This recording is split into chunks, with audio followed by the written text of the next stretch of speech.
That's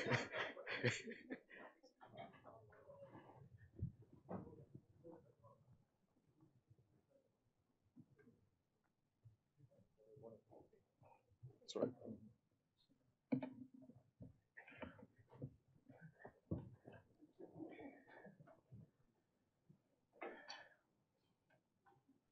Good morning, honorable members and those under the sound of my voice. I join in with the psalmist in declaring it is a good thing to give thanks unto the Lord and to sing praises unto thy name, O Most High. In our Moments of Impact devotional segment this morning, I'll be sharing a devotional entitled The Value of a Good Name. In today's world, there's a general underestimation and underappreciation of the value of a good name. A good name is one of the most powerful attributes that define and make up who we are as individuals. Having a good name doesn't mean that you are perfect, as there are no human beings that are perfect on earth. However, it does mean that you live a life above reproach. A good name is built through integrity, hard work, loyalty, discipline, commitment, consistency, authenticity, sincerity, and humility. When you have a good name, people will honor, respect, and trust you. When you have a good name, it will create a rich legacy that will be a blessing to your children, to your children's children, and will ultimately outlive you. The scripture teaches us in Proverbs chapter 22, verse 1, a good name is rather to be chosen than great riches, and favor than silver and gold.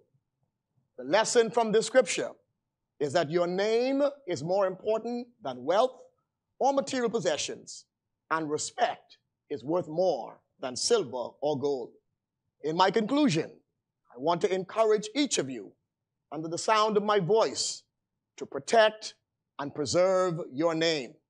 At all costs, avoid corruption, skullduggery, or becoming involved in any level of unscrupulous activities, because all of these lead to your name being tarnished.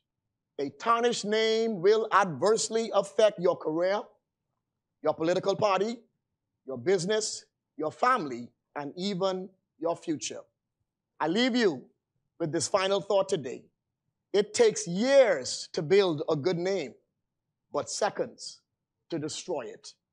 Never underestimate or underappreciate the value of a good name. And so, today, I say be wise, walk circumspectly, because your name is all you have. Selah, think and act on these things. Let us pray. Dear Heavenly Father, we thank you for sparing our lives to see yet another day. We thank you today, Lord, for your continuous grace and mercy that you freely bestow upon us. Lord, we pause in this moment to acknowledge your sovereignty in the earth. For it is you that sitteth upon the circle of the earth, and the inhabitants thereof are as grasshoppers. It is you that stretcheth out the heavens as a curtain, and spreadeth them out as a tent to dwell in. It is you that bringeth the princes to nothing. It is you that maketh the judges of the earth as vanity. And so today, Lord, we hallow and we exalt your name on high. For you are a great God, and you are worthy to be praised, magnified, and adored. And so we ask you today, Lord, to help each of us individually to build a good name. Where we are weak, Lord, give us strength. Where we fall short and make mistakes, Lord, have mercy on us and forgive us. Help us all to be people of integrity, consistency, authenticity, sincerity, and humility. Now, Father, we ask today, Almighty God, that your Holy Spirit would superintend the affairs of this house, lead and direct the very thoughts of our honorable members this day. I pray for your divine strength and sustenance upon each of them as they seek to carry out their assignments.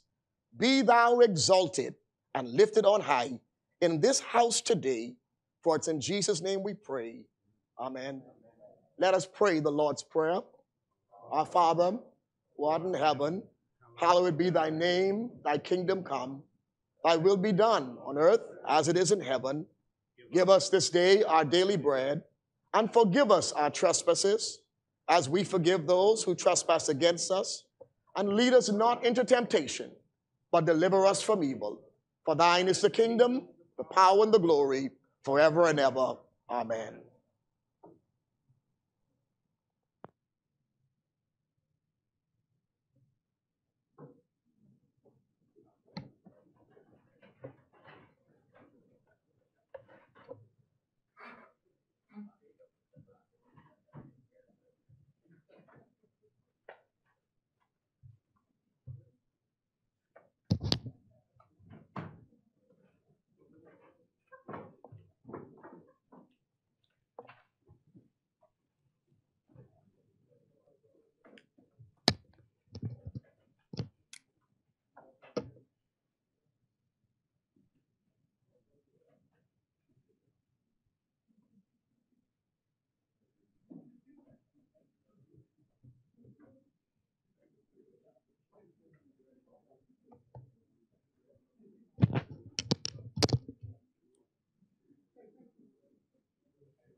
Good morning, honorable members.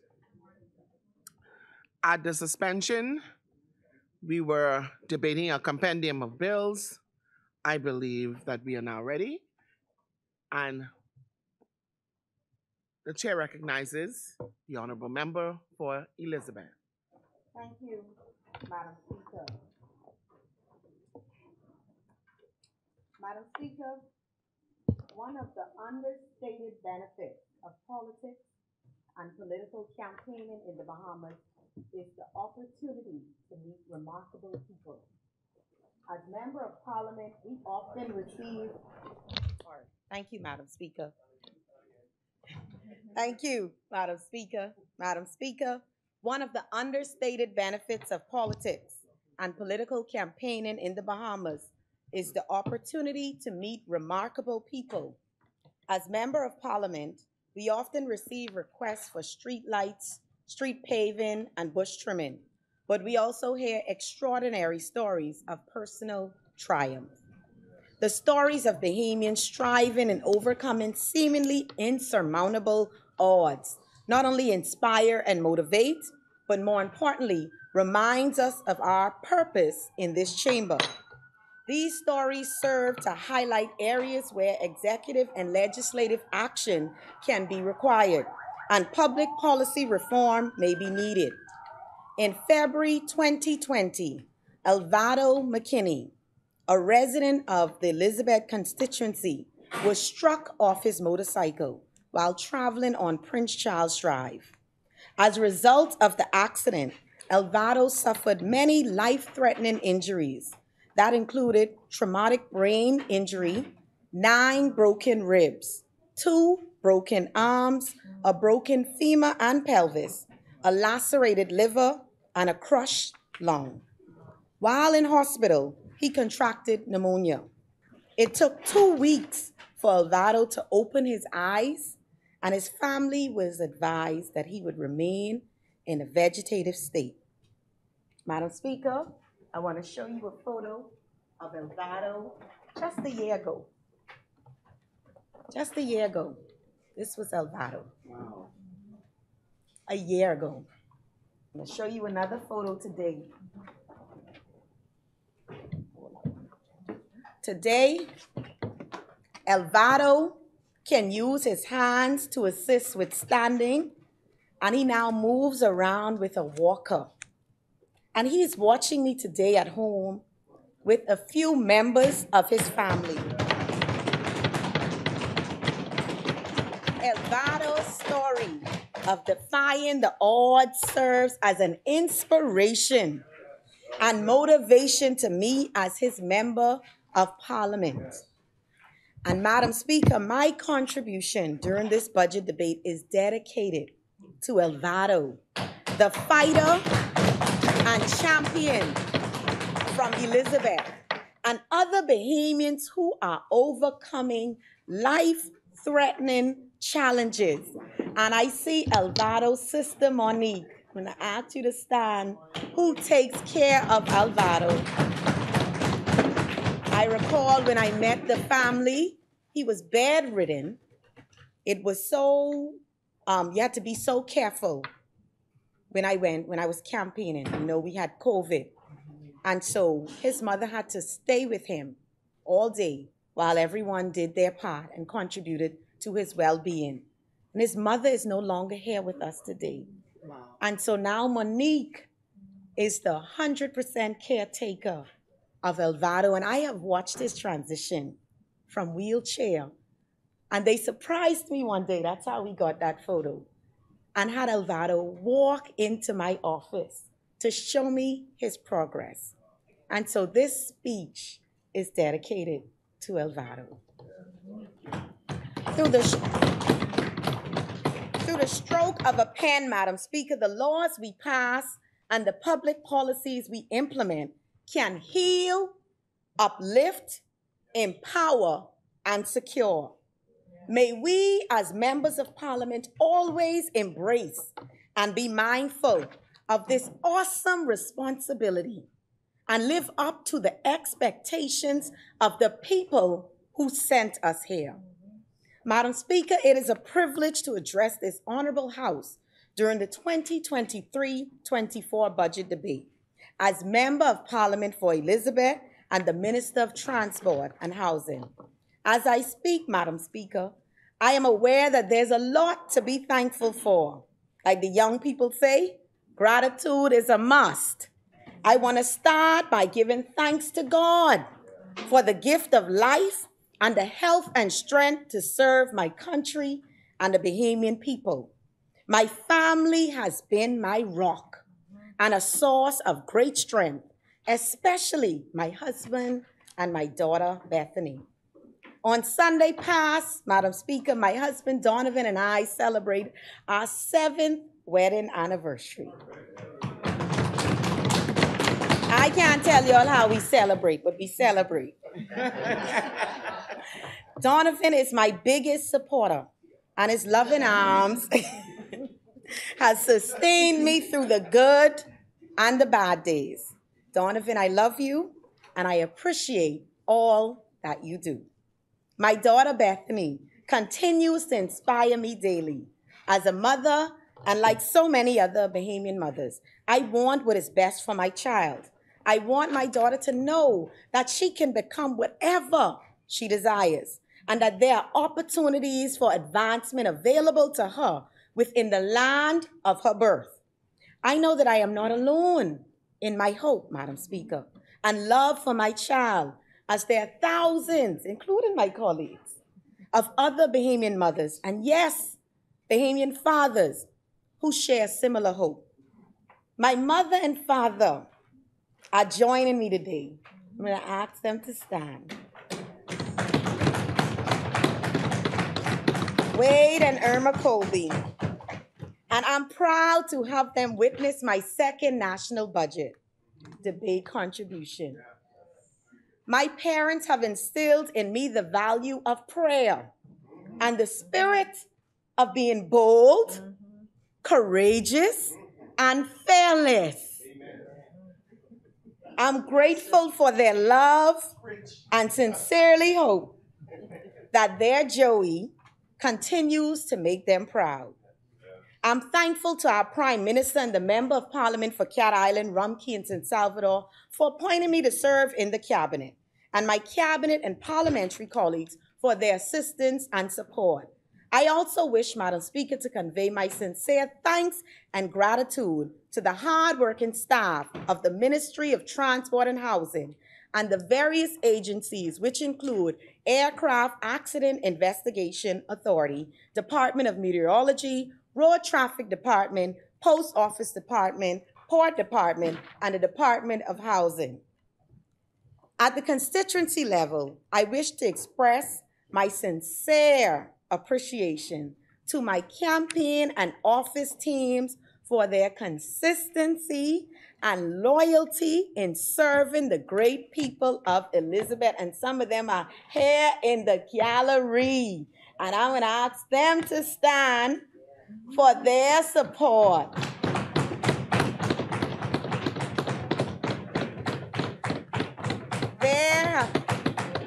And I also had my former opponent standing with them. When you can't beat them, you join them. You may be seated. There have been many long hours and many personal sacrifices made by Team Elizabeth Matters, and to ensure that we deliver on the pledges made to residents. And I have one of my graduates here with us today, Emmanuel Joseph Jr. from Yamacraw, the 2023 valedictorian from Temple Christian High School. Stand, Emmanuel. And he will be attending Middle Tennessee State University. And Emmanuel's father is here with him. And he will be studying aerospace engineering.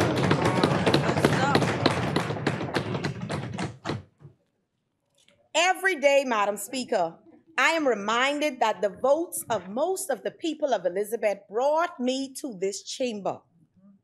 And I was sent to this chamber to speak up on behalf of the people of Elizabeth. I was sent here to ensure that the laws we debate and pass allow for progress and security of the residents of Elizabeth and Bahamians. Madam Speaker, it's been more than 19 months since I was sworn in as Member of Parliament and Cabinet Minister. And like many colleagues, I love what I do. My love for being a legislator and policymaker does not come from the selfish desire for public attention or personal gain, but for the opportunity to make a positive contribution to our society and the people of the Bahamas. As the youngest female ever elected to the House of Assembly and to serve in cabinet, I am fully aware that I must humbly leave the door open for others to join and follow. As much as the opportunity to serve in the executive branch of government is rewarding because of the ability to positively impact lives, the position can also come with drawbacks, especially for young women. These drawbacks can include harsh and highly personal public criticisms that is often unrelated to the performance of one's public duties. My advice to young women, and yes, even those young women in the opposition party, is simply press on. Earlier in the year, I was given a copy of an address delivered by the New York Police Department's first female police commissioner. She gave this to the Police Women's Endowment Association of New York. In giving advice to women leaders, Madam Speaker, Commissioner Sewald said, and I quote, "You will get free, unsolicited personal advice. Your hairstyle is wrong and you look tired. You should wear different colors. You are not qualified. You are in over your head. Know that you are different and will be treated as such. Don't be offended when people who don't know you tell others who you are. Try not to take it personally when people you have never met tell others what you think. Understand that you will be second guessed, told what you should say, told what you should write. When you are no pushover, you will be called difficult. When you do things your way, you don't listen. Your very existence is a problem for many. But every woman in this room, and every woman with dirt on her face in this arena, is counting on you. You are no experiment. You are no box checker. This is no social promotion, and this was no gift." End quote. Yes. The words from the New York Police Commissioner give me the courage to continue. While I am receptive to criticism, I know that I will not always get it right. I know that my personal sacrifice will not go in vain. When your intentions are good, Madam Speaker, and your heart is in the right place, the result will always be positive. In carrying out my duties, I am reminded of Proverbs 16, verse 3, which said, "Commit to the Lord whatever you do, and he will establish your plans."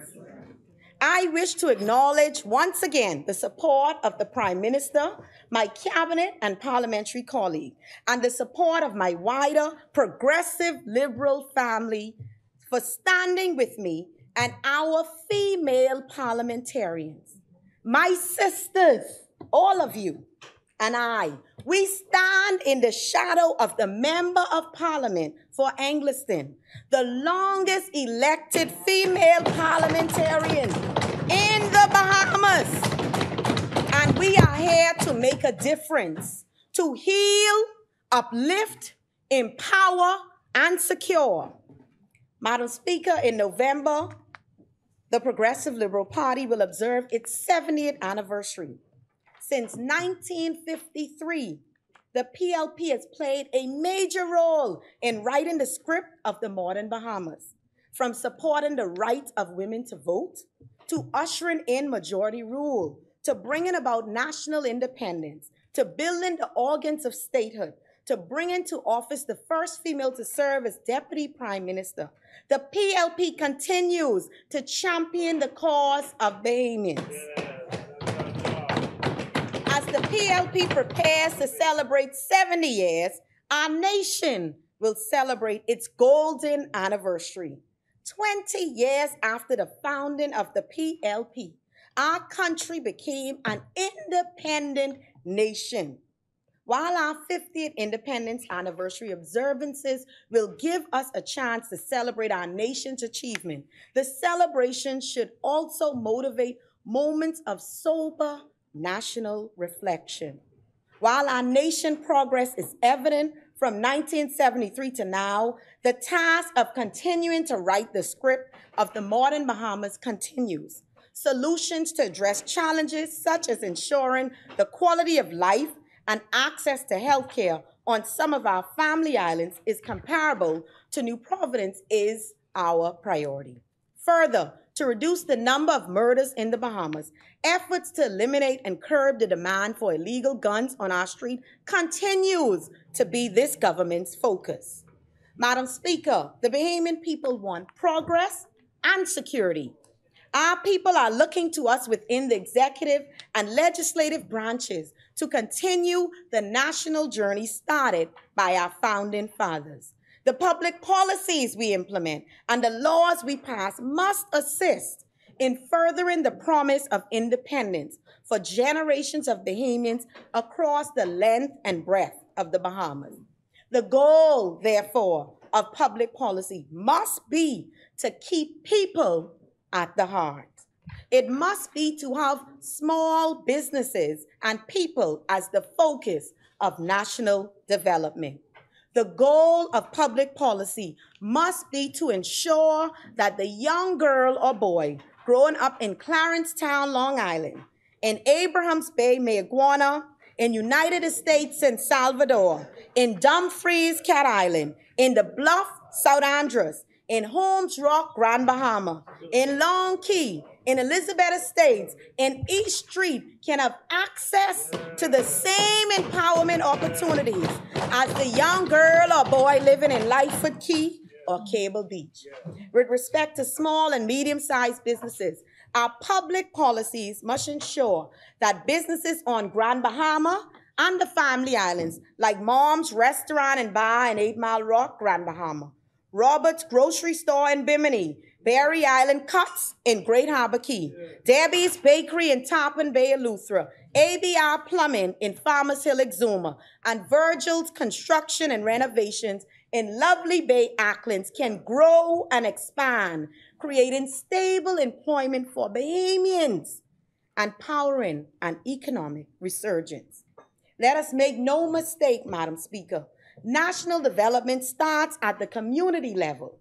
The positive impacts of our public policies must be felt in the small businesses and homes of our people. Our plans must be felt on their balance sheets and statements of income. Our plans must touch their wallets and their kitchen tables. After all, public policy is not intended to be abstract. Madam Speaker, public policy is important, but so too is national leadership. The COVID-19 pandemic was a global crisis. Certainly, the magnitude of the crisis was significant. However, COVID-19 also taught us the value of having a prime minister who is people-focused, open-minded, and compassionate. We have a prime minister and minister of finance who has been tested and can bring people together. He understands what is required to move our nation forward and is not afraid to make the difficult decisions, and yes, even ones that might cause temporary discomfort, but are in the best interest of the country and will result in positive long-term national dividends. When I compare the Prime Minister to the leaders of other political parties, the member for Cat Island, Rumkey, and St. Salvador is miles ahead. His leadership is one defined by progress and security for the Bahamian people. Our Prime Minister understands his job is to heal, uplift, empower, and secure. It's a new day, Madam Speaker. It is often said that where there is no vision, the people perish. In our blueprint for change, we outlined a 10-point plan to recover, rebuild, and revolutionize. We promise to provide good governance that prioritizes Bahamian. Two critical pillars of the blueprint included rescuing the Bahamian economy and empowering Bahamians. The blueprint, Madam Speaker, is our vision. The work that we have undertaken so far demonstrates that we are committed to the goal of putting Bahamians first. In less than 24 months, Madam Speaker, we can point to several decisions made by this PLP administration. While I wish not to be exhaustive in my contribution, let me point out a few. We have reduced the value-added tax rate from 12% to 10%, a savings immediately felt in the wallets of Bahamians. We have increased the minimum wage from $210 to $260 a week. And the Department of Labor says almost 60,000 Bahamian workers have benefited from the increase.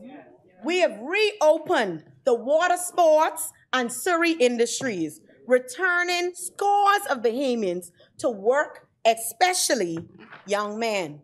We have restarted the affordable housing program after years of pause and dereliction. The resumption of the building of homes through public-private partnerships has afforded dozens of Bahamians the opportunity to become homeowners.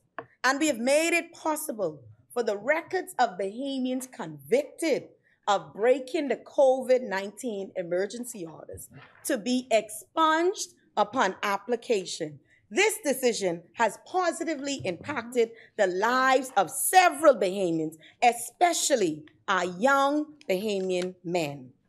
Madam Speaker, this 2023-24 national budget intends to build on the progress we have made so far for the Bahamian people. Our mission to rescue the Bahamian economy and empower Bahamians is well underway. It's a new day, Madam Speaker. The presentation of the national budget is one of the most important exercises of a government. Through a national budget, the priorities of the executive branch of government are outlined. For the Davis administration, we understand the significance of the budget for Bahamian citizens and small and medium-sized businesses. For single mothers like Miss Wilson of Yamacraw Drive, a mother of 2 kids, the national budget should provide relief and allow her dollars to stretch a little further. For Lyle Maycock, who graduated from St. Andrews International School with honors, and Faven Maycock, who graduated from St. Paul's Episcopal High School in Alabama, the national budget should create avenues for economic growth that will encourage them to come back home. For Zaria McKenzie, who graduated from Galilee Academy as valedictorian and is currently studying biology with the goal of becoming a pediatrician, the national budget should create opportunities in healthcare. Business owners like Ms. Kemp of Bahamas Luxury Concierge, a company that provides services to guests traveling to the Bahamas. Mr. Bow of Bahamas Cavi, a company that sells locally made soaps and other items. The national budget should support entrepreneurial growth. For retirees like Ms. Sweden and her husband of College Gardens, the budget should assist in maintaining a comfortable standard of living and ensure that their monthly NIB pension is secure. For homeowners like the Brennans who live in Elizabeth, the budget should assist in furnishing their new triplex at a reasonable cost, or as they say, without having to break the bank. While the budget to some is primarily an account of government revenues and expenditure alongside the funding strategy to bridge the gap, it is much more than that. A national budget can calm financial markets and bring comfort to creditors and international agencies like the International Monetary Fund and the World Bank. But a people-driven budget, Madam Speaker, is designed to hail, uplift, empower, and secure from the community level and up. The national budget is a budget for the security and continued progress for the Bahamian people. The budget reflects the Davis administration commitment to strengthening national security, economic security, and personal safety and security. Some plans to build an economy that promotes Bahamian ownership and participation include major investment across our family islands, expansion of renewable energy, increasing school funding and diversifying the economy, reducing food costs, and promoting national food security. For retired citizens and persons like Elvado, the Catastrophic Health Care Fund will assist in alleviating the financial burden of major illnesses or industries. Young married couples and single-parent households will have greater access to housing solutions through affordable housing program and the rent-to-own options. Small business owners will benefit from the increased financial support. Students will benefit from a new breakfast program and increased financial support for sports and training. Madam Speaker, the budget is being presented against the backdrop of a rebound in the country's overall economic activity. In 2022, real gross domestic product growth was recorded at 14.4%, and gross domestic product in nominal terms grew by 11.9%. This improvement in the performance of the economy is welcome news after consecutive quarters of decline due to the COVID-19 pandemic. And while the overall performance of our economy has been marked by a rebound, we must note that there are some islands where there was a decline. These islands include Grand Bahama, Abaco, Eleuthera, Long Island, Mayaguana, Acklins, Crooked Island, and Inagua. And it is important to note, Madam Speaker, that some of these islands for years have been experiencing economic decline or marginal growth. The Davis administration is aware of this decline and will seek, through the policy decisions in this budget, to support a resurgence in the economies of these islands. As a member of the Davis administration, I can tell you firsthand, Madam Speaker, that the Prime Minister and his cabinet are aware of the intricate dynamics of each island and are working hard to ensure that each island succeeds economically. A few significant observations from the budget include the allocation of $3.5 million for a rent-to-own program, affording many Bahamians a path to ownership. $13 million for Family Island capital development, the allocation of $20 million for road repairs and maintenance, and over $11 million for New Providence road works, the allocation of $1 million for a primary school breakfast pilot program, allowing thousands of students to receive a hot meal before the start of class, easing the burden on households. The resumption of the Royal Bahamas Defense Force Rangers program for young boys and girls after years of being paused due to the COVID pandemic, through allocation of $100,000, an increase of more than 50% in budget support for the Ramfley Home for Children and the Crisis Center, and the addition of more than $120,000 to the allocation for the Elizabeth Estates Children Home. Madam Speaker, I now wish to address matters pertaining to my cabinet assignment as the Minister of Transport and Housing. My ministry is comprised of the following agencies: the Aircraft Accident Investigative Authority, the Bahamas Meteorology, the Road Traffic Department, the Post Office Department, the Port Department, and the Department of Housing. Relations with the Bahamas Mortgage Corp, the Bahamas Maritime Authority, and mailboat service operators also fall under my ministry. We at the Ministry of Transport and Housing have made significant progress in rolling out our agenda, and we are pressing on. To be clear, Madam Speaker, we at the Ministry of Transport and Housing have been working diligently to deliver for the Bahamian people. And as they say, Madam Speaker, the proof is in the pudding. I will now share the accomplishments of each agency under my ministry in the past year and plans for the upcoming budget period. Air Accident Investigative Authority.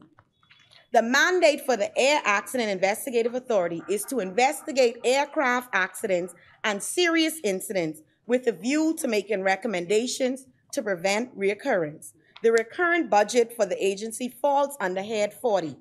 In 2022, the agency facilitated delivery of aviation safety training for agency stakeholders like the Royal Bahamas Police Force, Airport Authority, Civil Aviation Authority, Nassau Airport Development, and the Ministry of Tourism, Investments, and Aviation.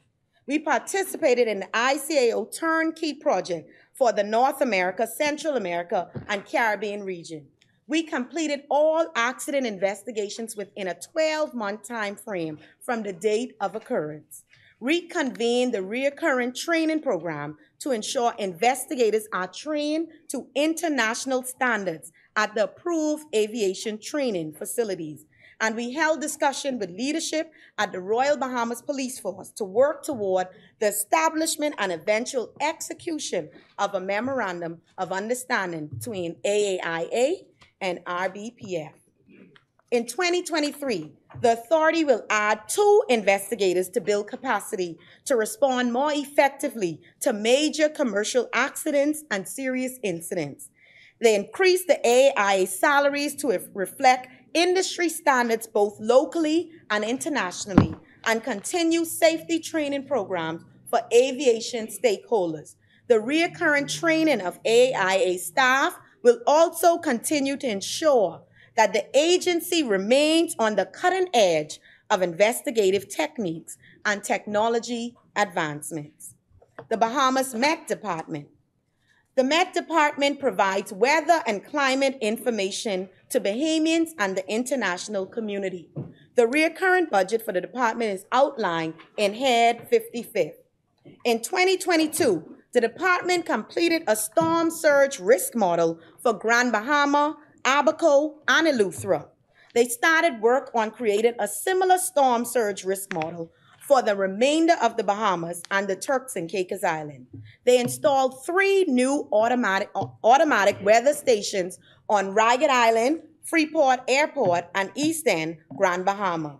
They began assessments on the department's quality management system towards having ISO 9000 certified, a requirement from the International Civil Aviation Organization. They made provision for 12 staff members to take advantage of training opportunities through attendances to international conferences, seminars, and workshops in the Met and related disciplines. And they launched the Niccolo P. Small Meteorology Cadet Program. For 2023-24 budget period, the proposed expenditure for the Met Department is over $2.4 million. Plans for this budget period include the completion of storm surge risk model for the entire Bahamas, the installation of additional 6 new automatic weather stations in the new airport in Berry Islands in North Andros, Central and North Abaco, and North and South Abaco, the continuation of work on the department's quality management system towards ISO certification, and the upgrade of all meteorological equipment at the forecast offices in New Providence and Freeport. Of great importance is the allocation of $205,000 to hire 15 Bahamians to be trained as meteorological observers and meteorological engineers. Last week, Madam Speaker, my ministry announced the launch of the Niccolo P. Small Meteorology Program, named in honor of the first Bahamian director of the Bahamas Meteorology Department. The cadet program will foster positive leadership development and professional career participation in the field of meteorology in the Bahamas. Support and encourage a culture of academic excellence in science and mathematics. Build a highly trained cadre of youths in the field of meteorology to understand the impact of climate change on the Bahamas, and encourage women to join STEM occupations. Bahamian students enrolled in high school and college university between the age of 14 to 25 are invited to apply for enrollment in the program.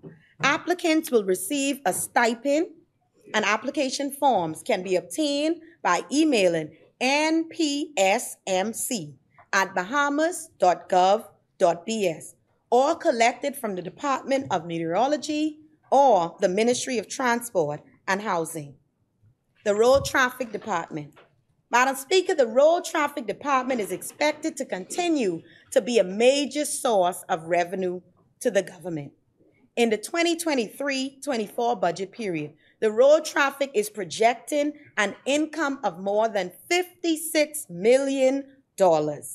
As indicated in Head 54, the department is allocated over $6.9 million for recurrent expenditure. In 2022, the department launched and began the issuance of commercial driver's license. And to date, Madam Speaker, over 280 commercial driver's licenses have been issued.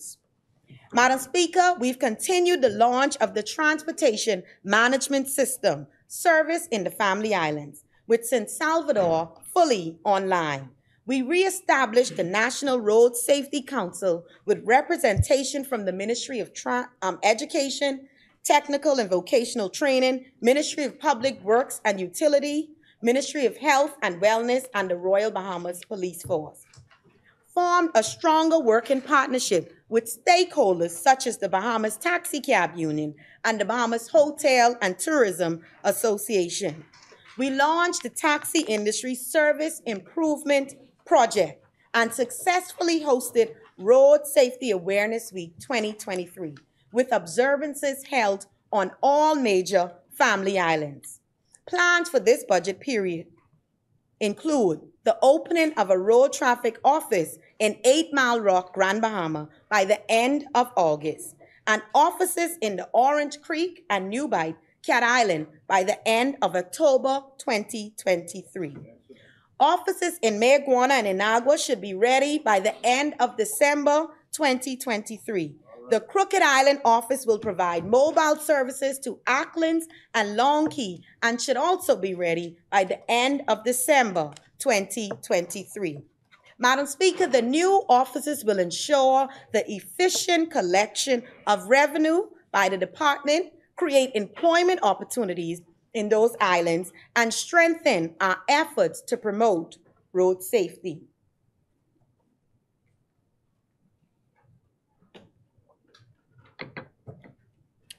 The Taxi Industry Service Improvement Project is a partnership between the Ministry of Transport and Housing, the Bahamas Taxi Cab Union, and the Bahamas Hotel and Tourism Association to improve customer service standards in the industry. A major component of the project includes an increase of 10% in taxi fares. It was under the last PLP administration that taxi fares were increased, Madam Speaker. And it is this new day PLP again that is raising the fare for the taxi drivers. By the end of September 2023, a code of conduct for all public service drivers and franchise owners will be in place. Breaches to the code of conduct, Madam Speaker, will be subject to a hearing and action by the tribunal. A special app will also be launched very soon for members of the public to provide feedback on drivers. Improvements are also on the way for the jitney industry.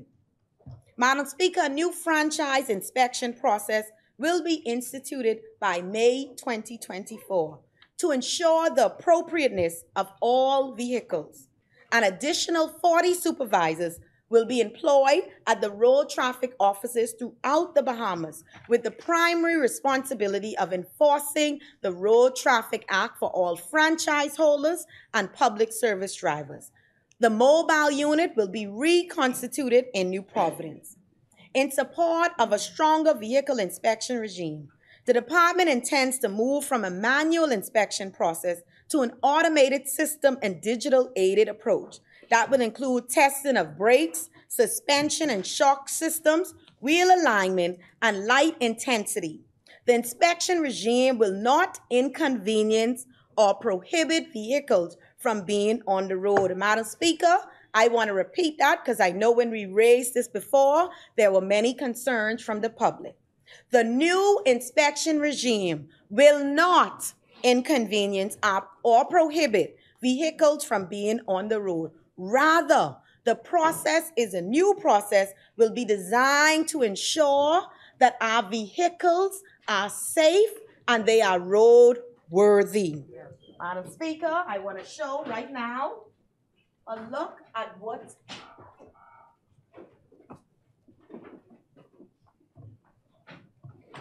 some of what you will see with the new regime.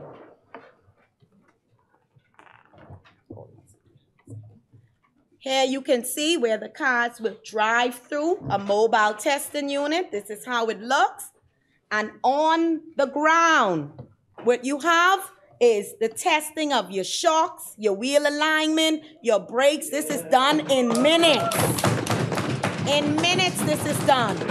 All we are doing, you drive in, and as you touch it, the numbers begin rolling, testing to make sure our cars are roadworthy.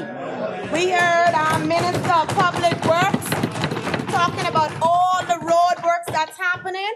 Now we need to make sure the road and the cars match.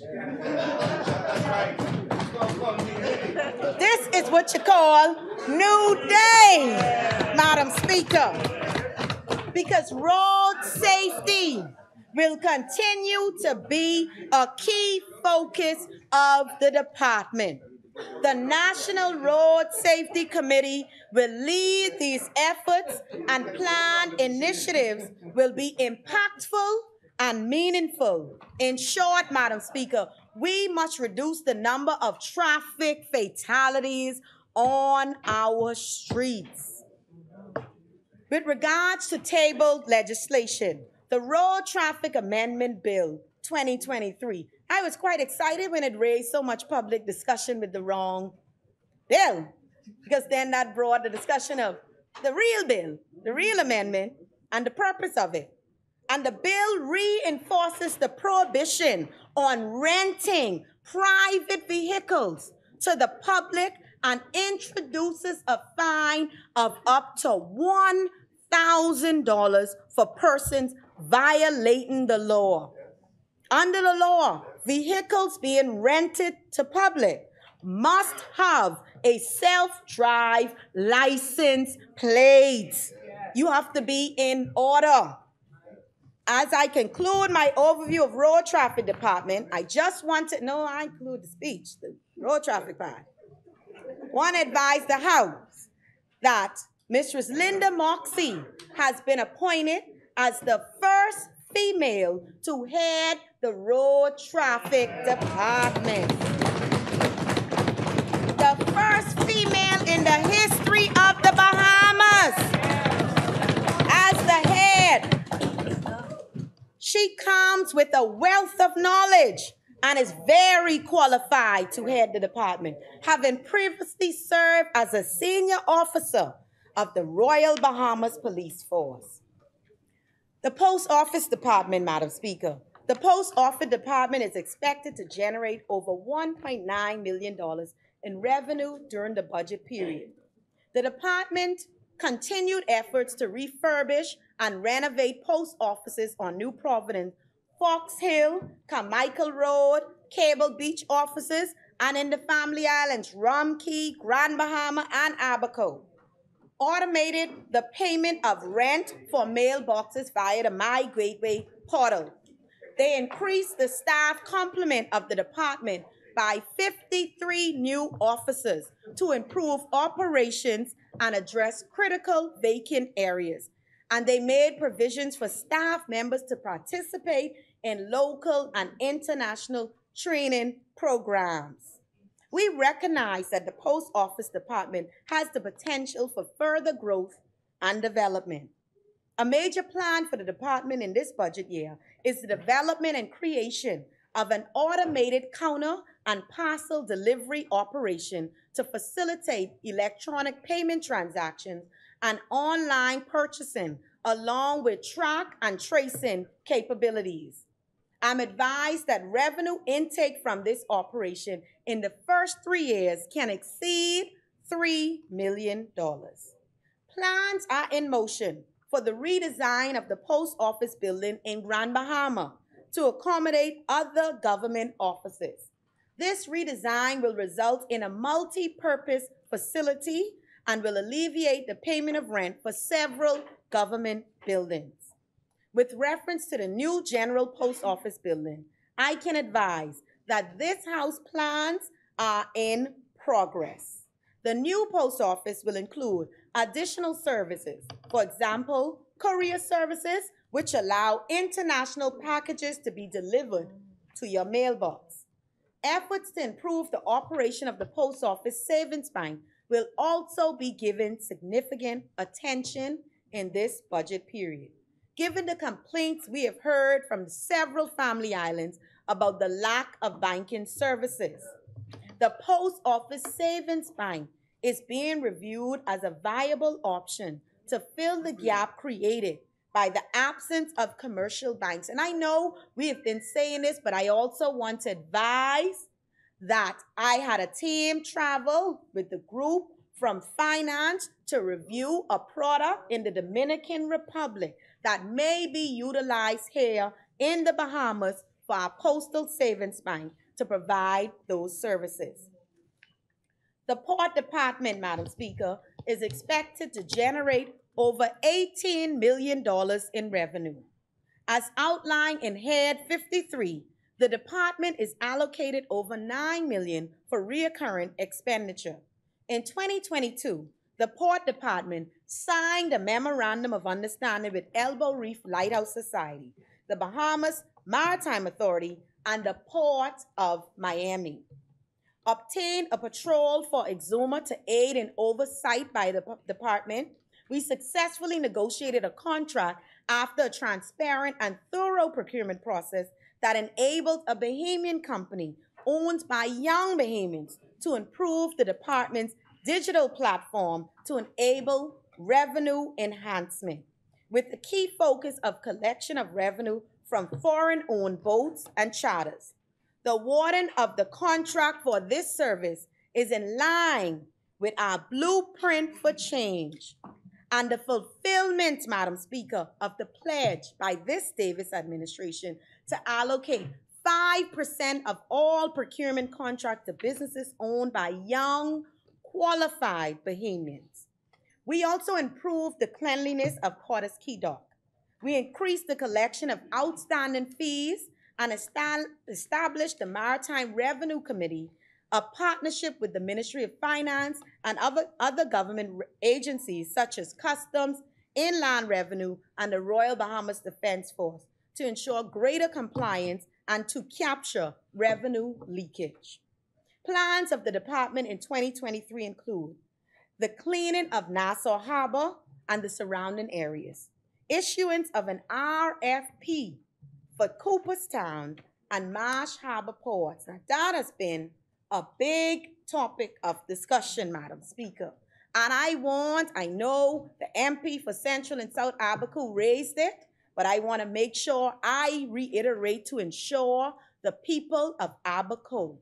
The Ministry of Transport and Housing was working hard from day one, and we had input from all the relevant government agencies in various countless meetings. And we sent our draft to the Office of the Attorney General, and they reviewed it. And now today, Madam Speaker, we have loaded the RFP for the Cooperstown Port and the Marsh Harbors Port to continue to stimulate and grow the economy of Abaco. The construction of office spaces at the Dockmaster's office on Porter's Key. The relocation, and I'm excited about this one. It may be small to some, but it's big to me. The relocation of our Nassau Harbor Control. They have now been relocated to the Nassau Cruise Port Terminal building. And that is such a good feeling because they do a very important job. But when I came in as minister, they were in most uncomfortable conditions. It was a very bad setup where they were. Couldn't hardly see. Sometimes the air works, sometimes it doesn't work. And they work on shifts and they help to direct our cruise ships in our harbor. And so now they have a very comfortable home where they will operate from. The urgent review of the Port Department offices in Exuma and Eleuthera is also a priority. The Bahamas, Madam Speaker, is an archipelago nation made up of several islands. And throughout the Bahamas, there are 200 aids to navigation that assess and assist vessels such as cruise ships and other boats in navigating our waters. Over the years, many of the aids to navigation have been deteriorated and are simply not functioning. This is not a good position for our country to be in. I wish to share now with members of photos of the removal of one of the aids to navigation to demonstrate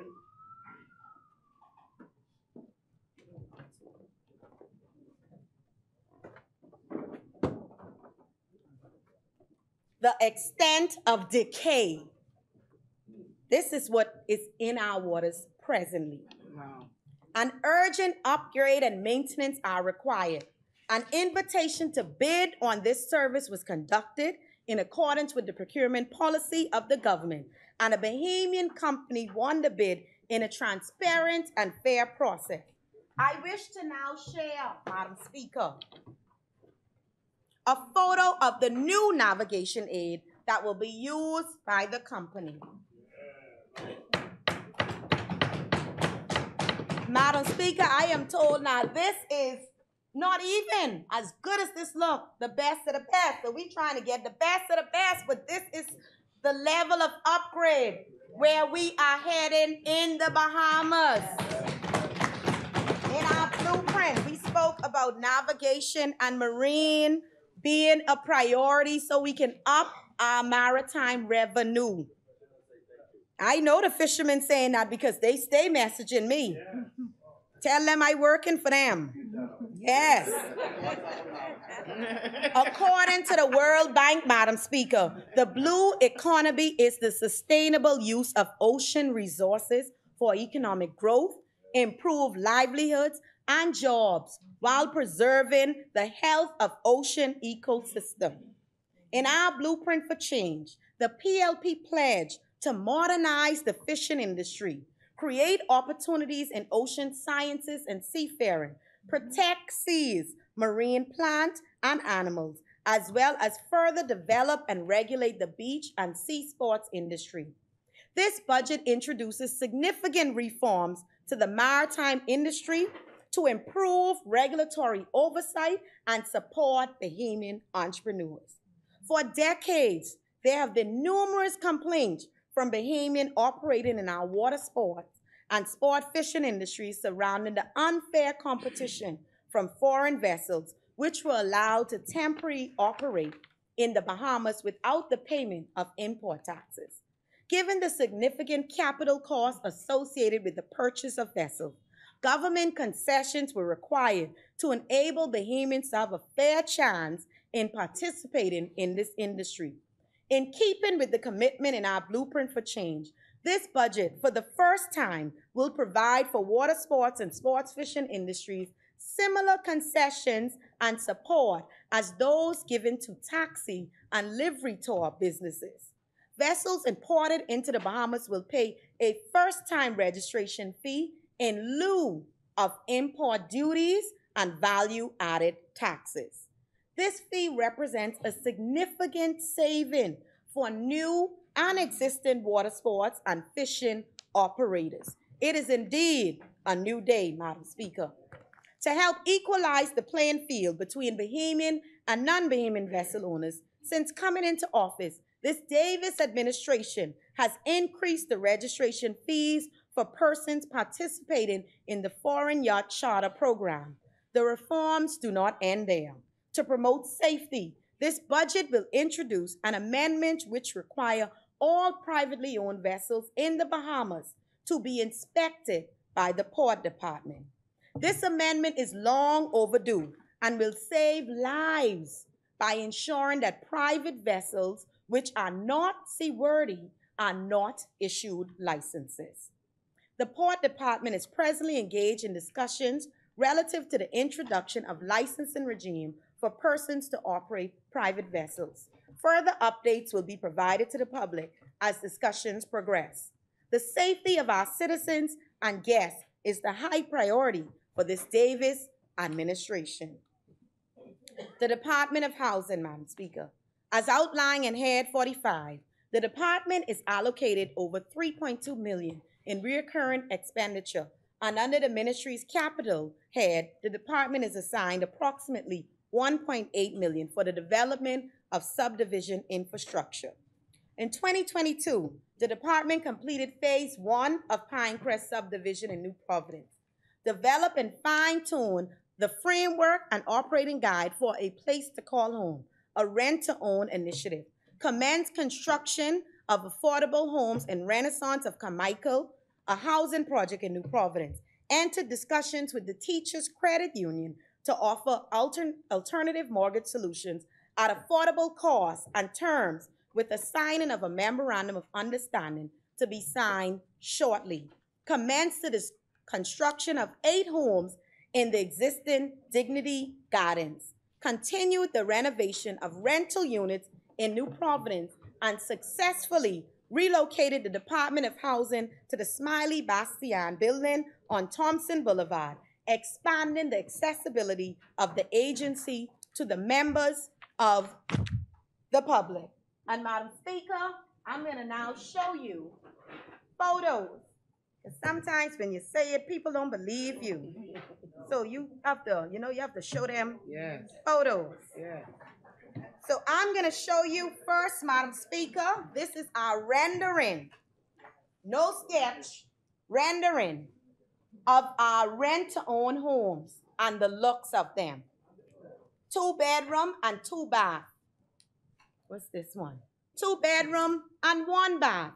And we are working very hard to keep our rent-to-own homes under $110,000.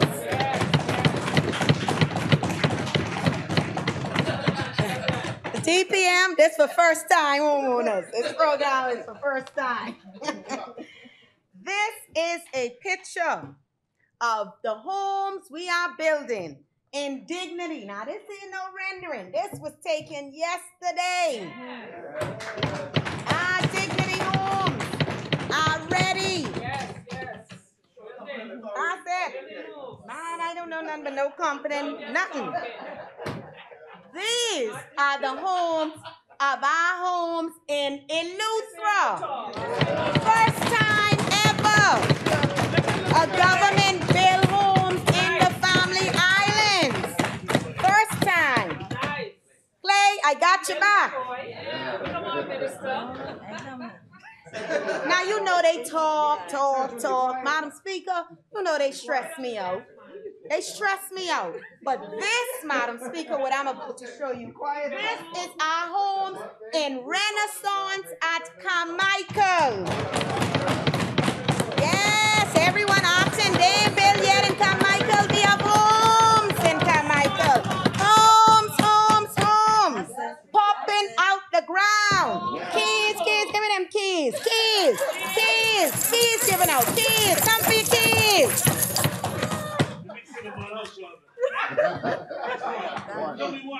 Just one we want. See, we only want to see one.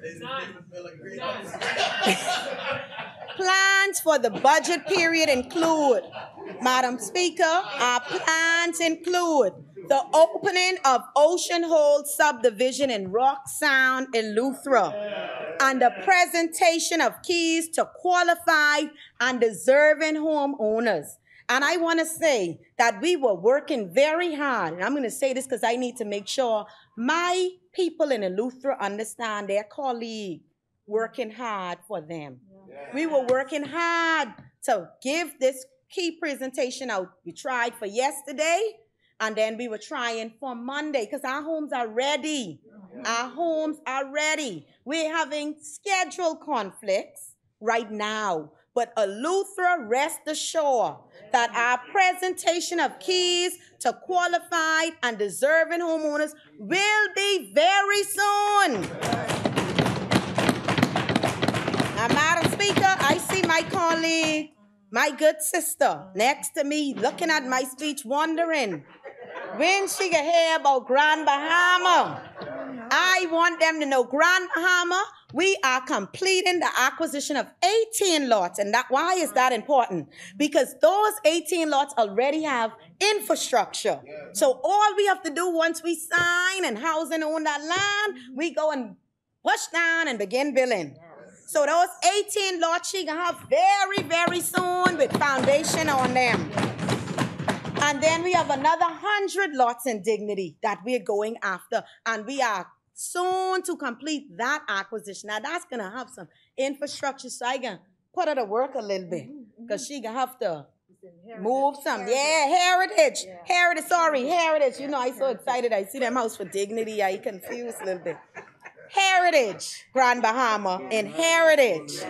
And so the expansion of the affordable housing program in GB through partnership with the Bahamas Mortgage Corp, 6 homes of the island of Abaco have been identified for the launch of a place to call home, a rent-to-own initiative. We are starting in Abaco, and Abaco, you in the same position as Eleuthera. Once we get that date that works for us all, we will be handing out keys for the rent-to-own program. The Rent-to-Own Advisory Committee is in the final stages of vetting applications and preparing the necessary paperwork for the qualified and approved applicants. Significant efforts have been made to ensure that checks and balances are in place to guarantee sustainability and fairness with this initiative. And despite setbacks to the global supply chain, construction of homes at Renaissance, what I showed you, is progressing and in high conformance to building code standards. This project at the Renaissance at Carmichael, now remember we changed that to Renaissance at Carmichael. That was Carmichael Village, that was this, that was, I don't know. Was started more than 15 years ago, Madam Speaker. 15 years ago, housing got this land in Carmichael. Millions spent over the years, millions. Talking about infrastructure, sell lot, all kind of things. They had no vision. It is this Davis administration that has finally put homes on the ground in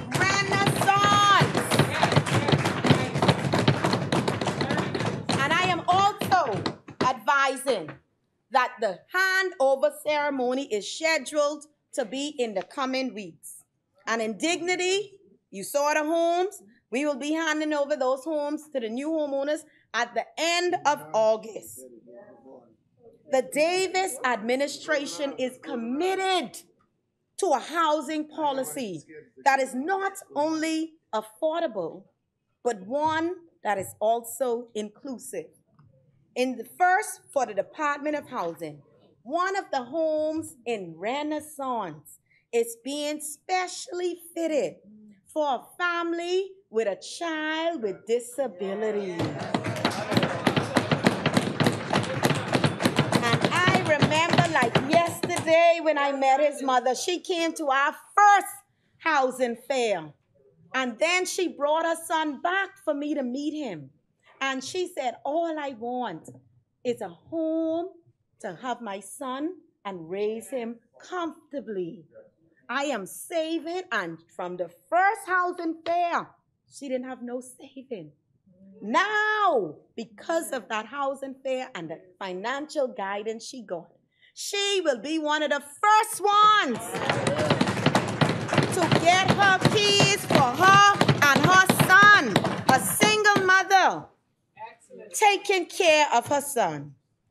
In support of our rent-to-own program, over $3.5 million was allocated, and the funds will assist with the building and acquiring vacant homes to renovate and repair for this initiative. We've prepared designs, and we're excited that our rent-to-own will be in New Providence, in Salvador, North Eleuthera, Grand Bahama, Abaco. We're getting ready. Within this budget, the Family Island Encouragement Act is being extended. Persons building homes throughout our islands can import building materials duty-free. Private sector contractors who are building at least 5 homes for prices of less than $300,000 can obtain a customs duty exemption on the building materials for the homes. The first-time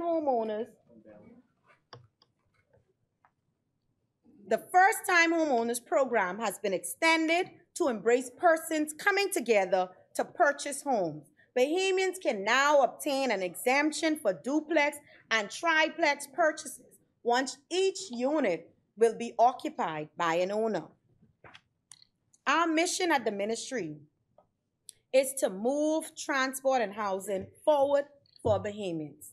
The accomplishment of the past 12 months are because of the collaborative efforts of all team members.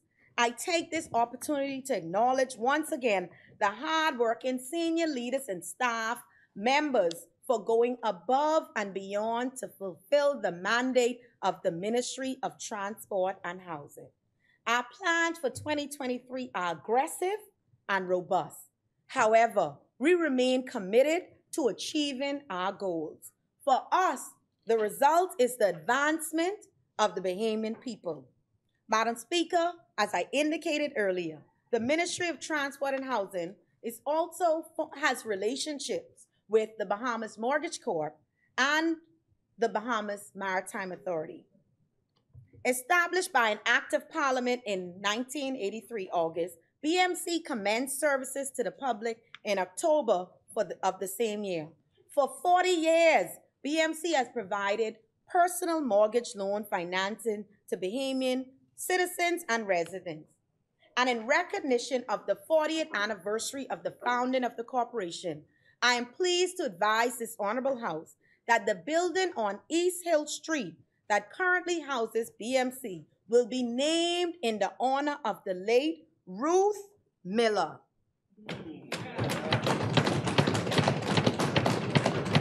She served as the first managing director of the corporation. Ms. Miller was a fine example of what a public servant should be. Many have come to know Ms. Miller through her services as financial secretary. However, she was involved in the Grantstown Urban Improvement Project and played a significant role in the development of the housing policy for the government of the Bahamas.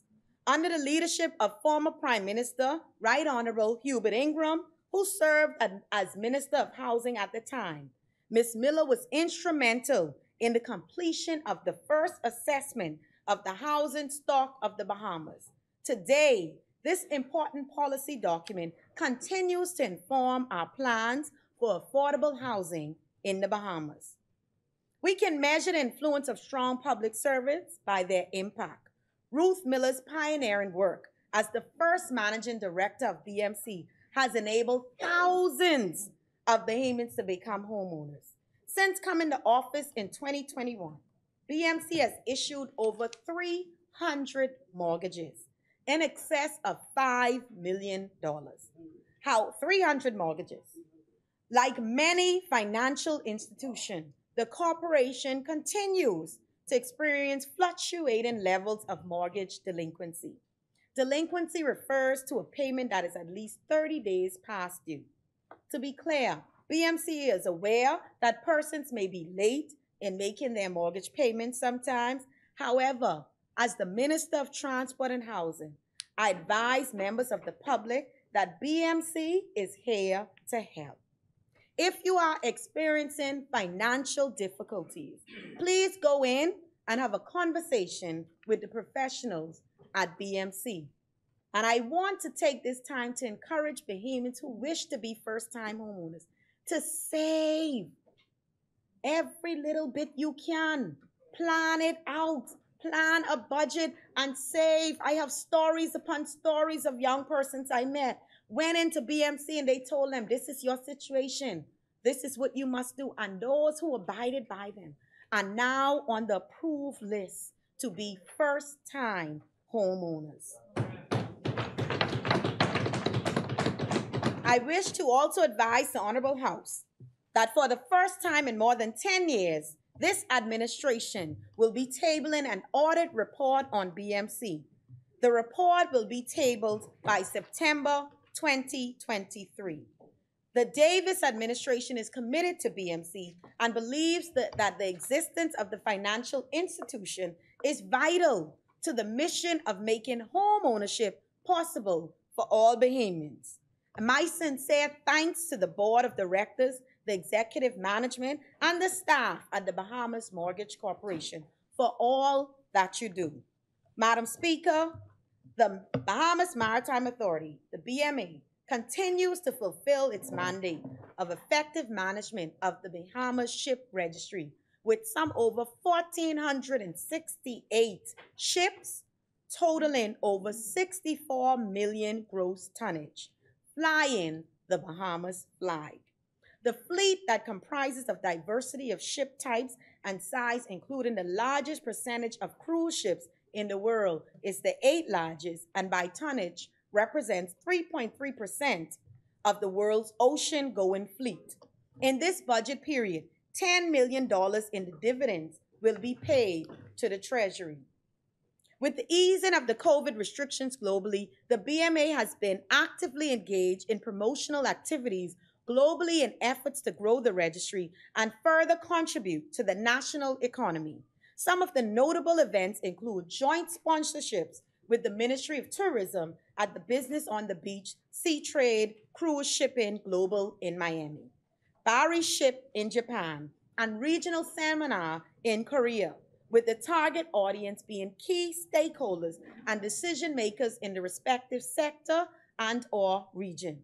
The BMA continues to work with national agencies individually and collectively through the National Maritime Policy Committee to strengthen the national capacity, develop maritime policies, and provide technical guidance that ensure the Bahamas can fulfill its international obligation as coastal, flag, and port state.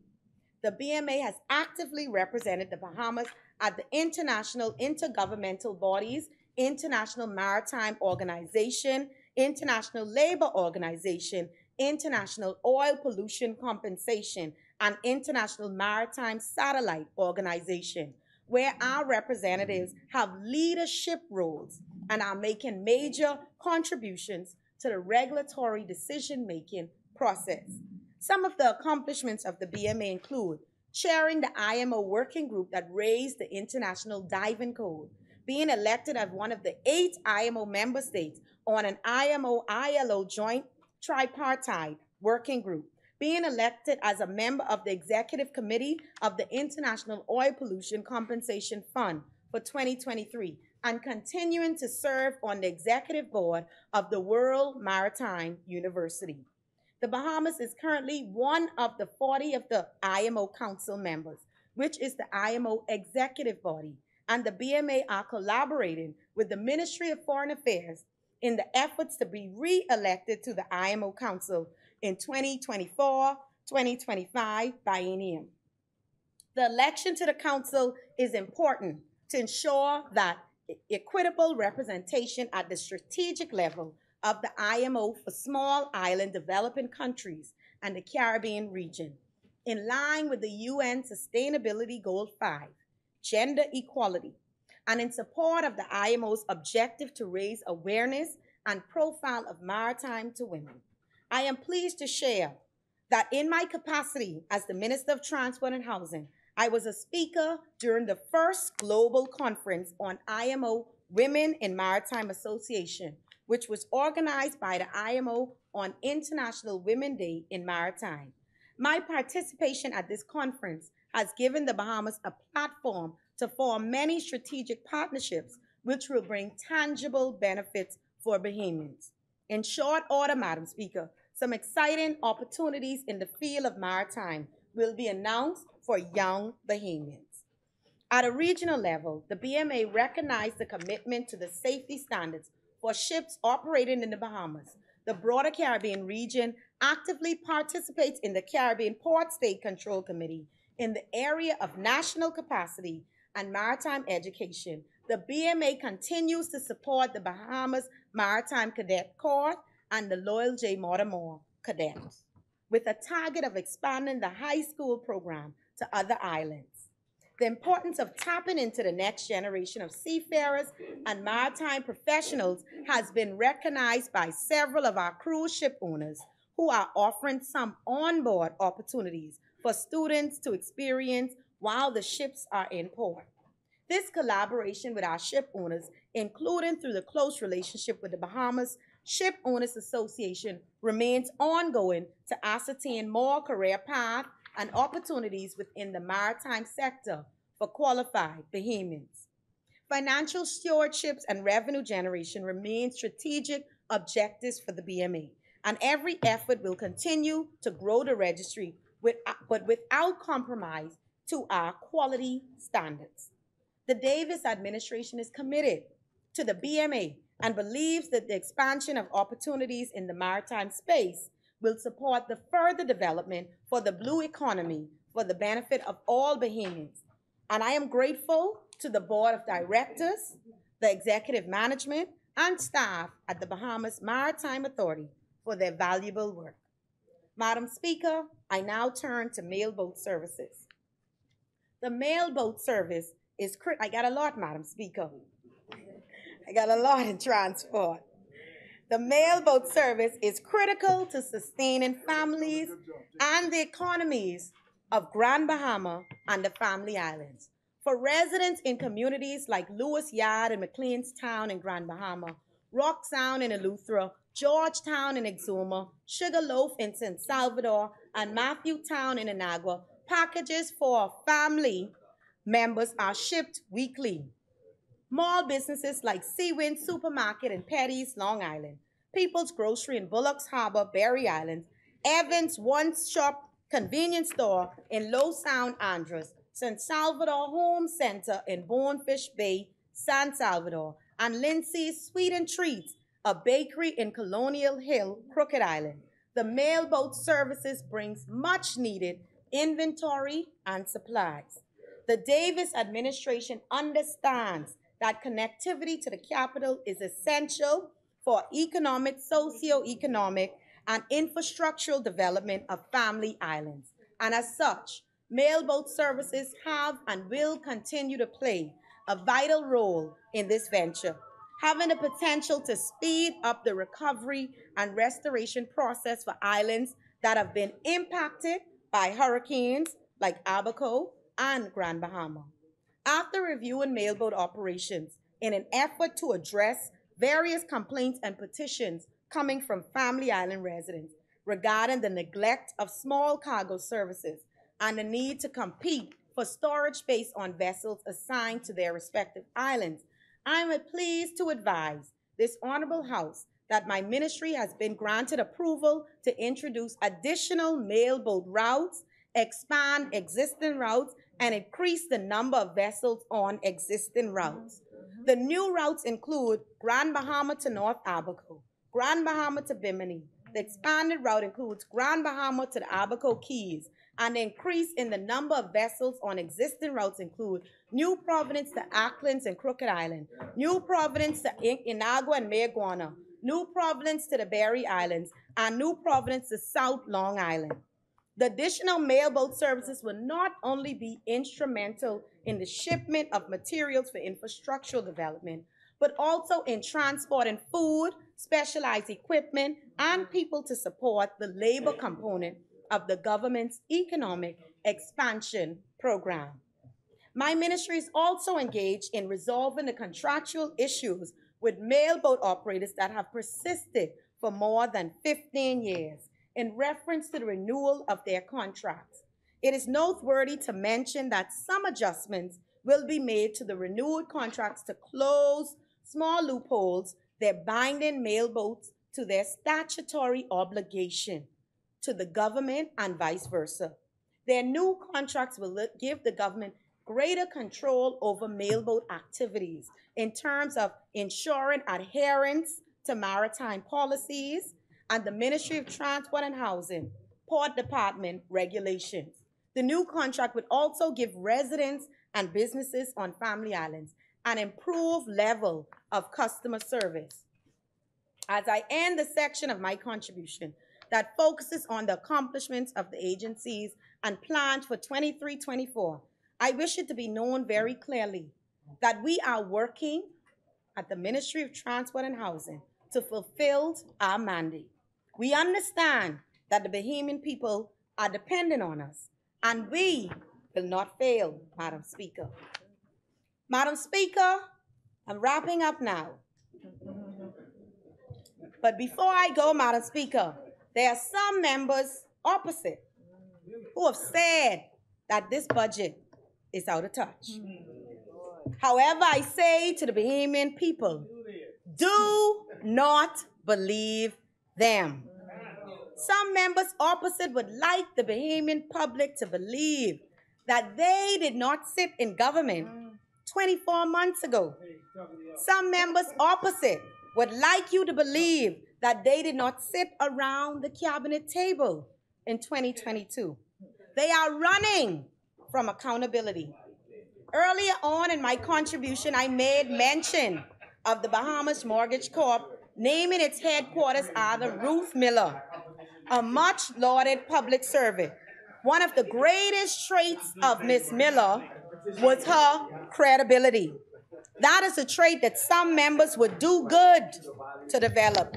Members, For the opposition to characterize this budget, a budget that provides $3.5 million for rent-to-own housing, establishes a national breakfast program, makes provision for repairing and acquiring Defense Force vessels, significantly increases the budget allocations for entities like the Link Safe Out and the Bahamas Crisis Center as out of touch, suggests that the members opposite are lost in space and lacks credibility.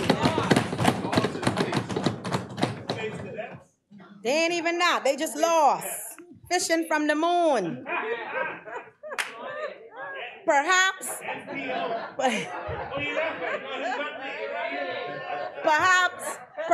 Hubert Edwards, the chair of the Development Committee of the Organization for Responsible Governance, and a Tribune columnist can assist them. In reacting to the national budget, Edwards wrote, and I quote, "The 2023-24 budget lays out an ambitious, optimistic, and in my view, realistic path forward in terms of the revenue needs. Again, the administration should be commended for facing up to the realities, regardless of how much we may wish to do otherwise. a budget must address the country's economic realities. This budget presentation, building on the Fiscal Strategy Report 2022, attempts to do just that while balancing some important challenges, both economic and political. In this regard, but subject to the final deterioration of the numbers, but the budget scores highly, in my opinion, end quote. Or perhaps Alice from Abaco, who wrote in the letter to Nassau Guardian, can assist the members opposite. And I quote, firstly, it's heartening to see the government's recognition of the integral relationship between nutrition and educational attainment. This move can be a catalyst in not just addressing the nutritional needs of our students, but also in augmenting learning outcomes across Bahamian public schools, end quote. Madam Speaker, as I take my seat, let me say very simply that the member for Elizabeth supports this budget.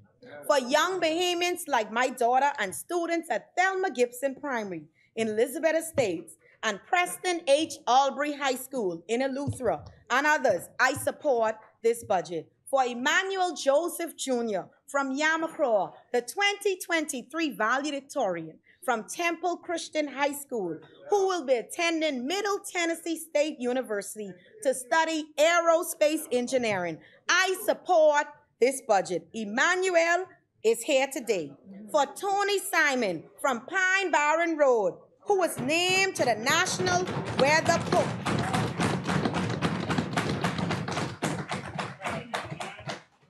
You're proud of him. For Tony Simon from Pine Barren Road, who was named to the National Water Polo Senior Team for Central American Caribbean Games. And he won 2 gold medals, Madam Speaker. I support this budget. For family like the Brennans in Elizabeth and the Rolls in Exuma, I support this budget. For families with retired persons like the Swedens of College Gardens, I support this budget. For persons recovering from life-threatening injuries like Elvado, I support this budget. For small business owners, I support this national budget for healing, upliftment, empowerment, and security. I support this budget, Madam Speaker. It is a new day. May God continue to bless the Commonwealth of the Bahamas.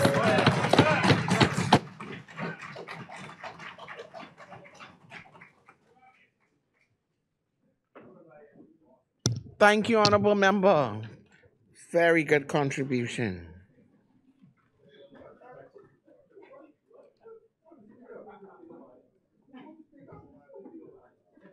Yeah.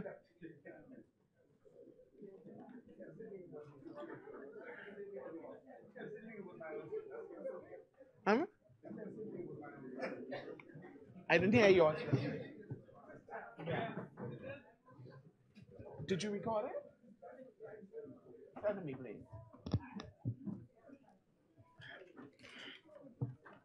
As many? The chair recognizes the honorable member for Marathon. Good morning, Madam Speaker.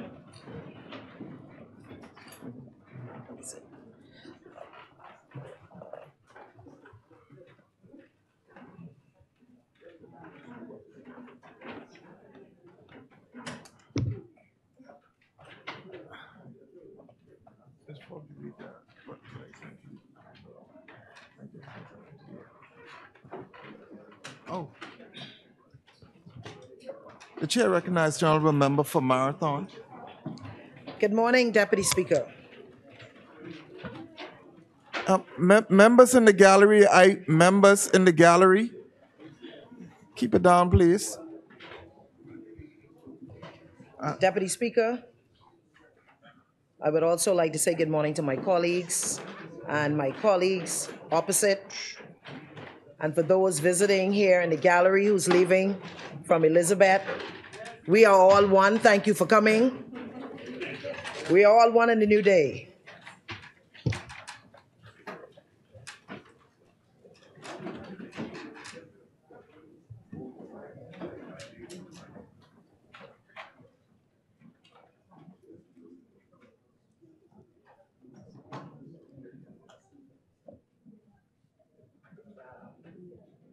Deputy Speaker, it is with a joyful heart and an optimistic sense of purpose that I proudly rise with the endorsement and blessings of the great people of Marathon, to whom I am honored to represent and to whom I am so deeply in debt to tender my contribution and support to my government's 2023-2024 budget. But before I start, Mr. Deputy Speaker, let me say this morning, before I do my presentation, I was ensured that I am armed and dangerous this morning. And there they are. I brought the entire urban renewal team. You know that urban renewal was dead, but it is now surely alive. It had a funeral that nobody knew about, but we knew that it was dead. And first of all, I would like to thank the commission, our chairman, Stephen Dean, who's present. I don't know what type of chairman that is, who's worked so hard and on the ground. He doesn't work from his home or remotely. He's on the ground, he's on the ladder, ensuring that work is done. Yeah. I'm very thankful for your contribution, and I'm sure that the people of the Bahamas is thankful to you, Mr. Stephen Dean.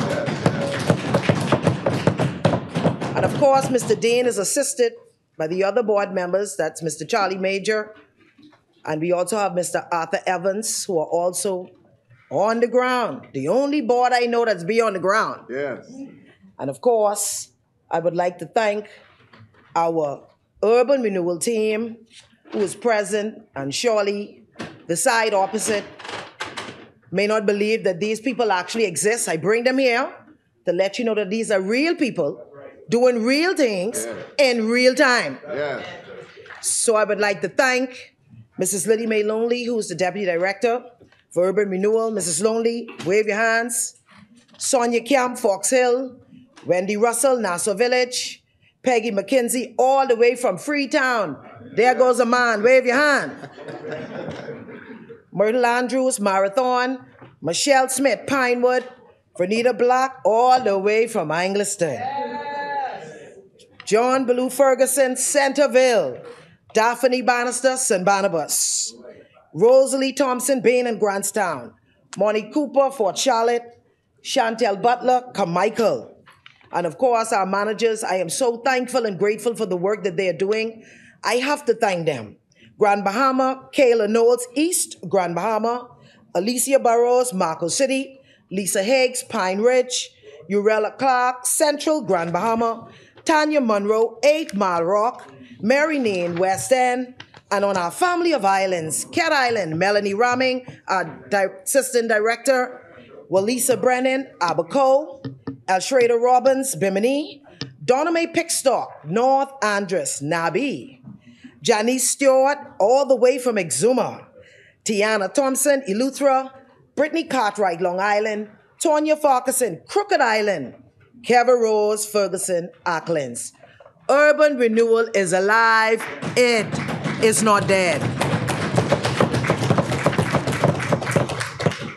And of course, the guys who everybody's be looking for every day, WhatsApping, phoning, videoing, socialing, WhatsApping, our urban renewal, small home repair, accelerated team is here. It's not the full team, but they're here. Please stand. Don't blame me, blame them. They deal with the roof repairs. They're working hard, traveling on every family of islands. We have an absent, we have Sharon Penn. We have Mr. Johnson, who's not here. We have Mr. Romeo Josie, the Assistant Project Manager. We have Brian Collins. We have Mr. Smith. And that's our youngest member, Mr. Black. Wave your hand. All the way from Andres. That's one of our 20-something years of age. Nobody could get on the ladder and the roof faster than him. I love that young man. In Andres, he know everything. He tells us everybody. And of course, present, we have Mrs. Debbie Bartlett. We thank you so much, Ms. Bartlett. She is our consultant for communication, for social services, and urban development. We're so grateful to have you here. And we're also thankful to Mr. Kelvin Brown, our liaison officer, who who ensure that the materials get on the island. So when it don't reach, blame him. Wave your hand, Mr. Brown. They need to stop blaming me. And of course, Mrs. Crowley, I thank you so much for your help in urban renewal, and you do it voluntarily. We love you. And surely, we have some good persons here, all the way from social services. So what we do in social service and urban development, we use everybody. We ain't care where you station, you gotta come and help us. And of course, we're grateful to have Mr. Ferrer's role. Yes, blame him sometimes when things ain't sign off. That's because his desk like that. But he's doing a wonderful job. We're thankful to you. And Lisa Gray, we thank you. Stolen from education. She's stolen from social services. She ensured that many persons have living accommodations who cry daily. Hopefully I missed no one. And Narissa Johnson, who's one of our newest members to Urban Renewal, we thank you. We'll talk about that at a later time. Deputy Speaker, I will not be long. I promise you. First of all, 1 hour and 15 minutes, I promise. I would like to extend condolences to my own family who lives in Marathon. Just last week, Saturday, we buried my little cousin who lives with my mom. He's 15 years old. He had autism. He died. His kidneys and everything collapsed. My condolences. It was very hard and still hard on the family, but we're pushing through it. And my aunt, Michaela Fox's mom, we send my regrets. And of course, to the family of Barbara Louise Ferguson, I want to send condolences to her children. That is Miss Seymour, and also her husband, the former Assistant Commissioner of Police, Mr. Calvin Seymour. I would like to say I sat into their home, Stephen Seymour, sorry, and we spoke. So that's another funeral. And of course, condolences to Miss Reed of Grace Avenue. She lost her good son. You know, some people get upset and say they bad son, and I could say good son, because from I was a young child living in Marathon, he always used to come around, so he knew me from going to Yellow Elder Primary. And so when I was campaigning, he was happy and jolly and laughing and telling all the neighbors but me. So I thank God for him. Maybe that's why some of them vote for me, because of the things he said. But he had a slip and fall, and he just died. And I want to send condolences to Miss Reed. He will surely be missed. And of course, to our residents in Marathon whose birthday is today. Joycelyn Corley, Poland Division 12, happy birthday. Vincent Dames, Sean Hall, Edroy Higgs, Castell Roll, Jordan A. Thompson, Dora Bassian, a very special happy birthday to you today. Deputy Speaker, in Marathon, we do things different. I say different because that's the only way I know.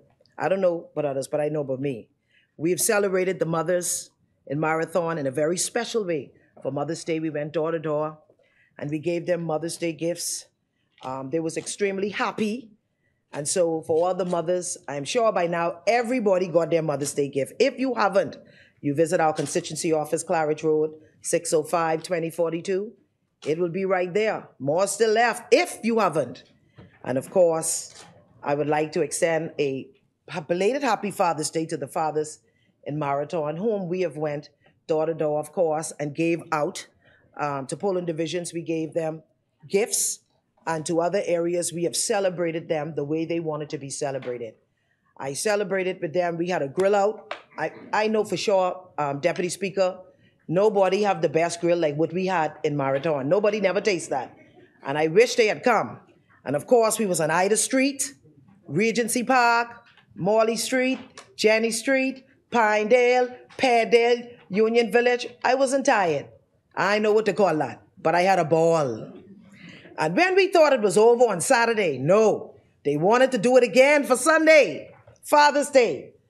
So I went to church, get myself together, shake myself off, back on the road.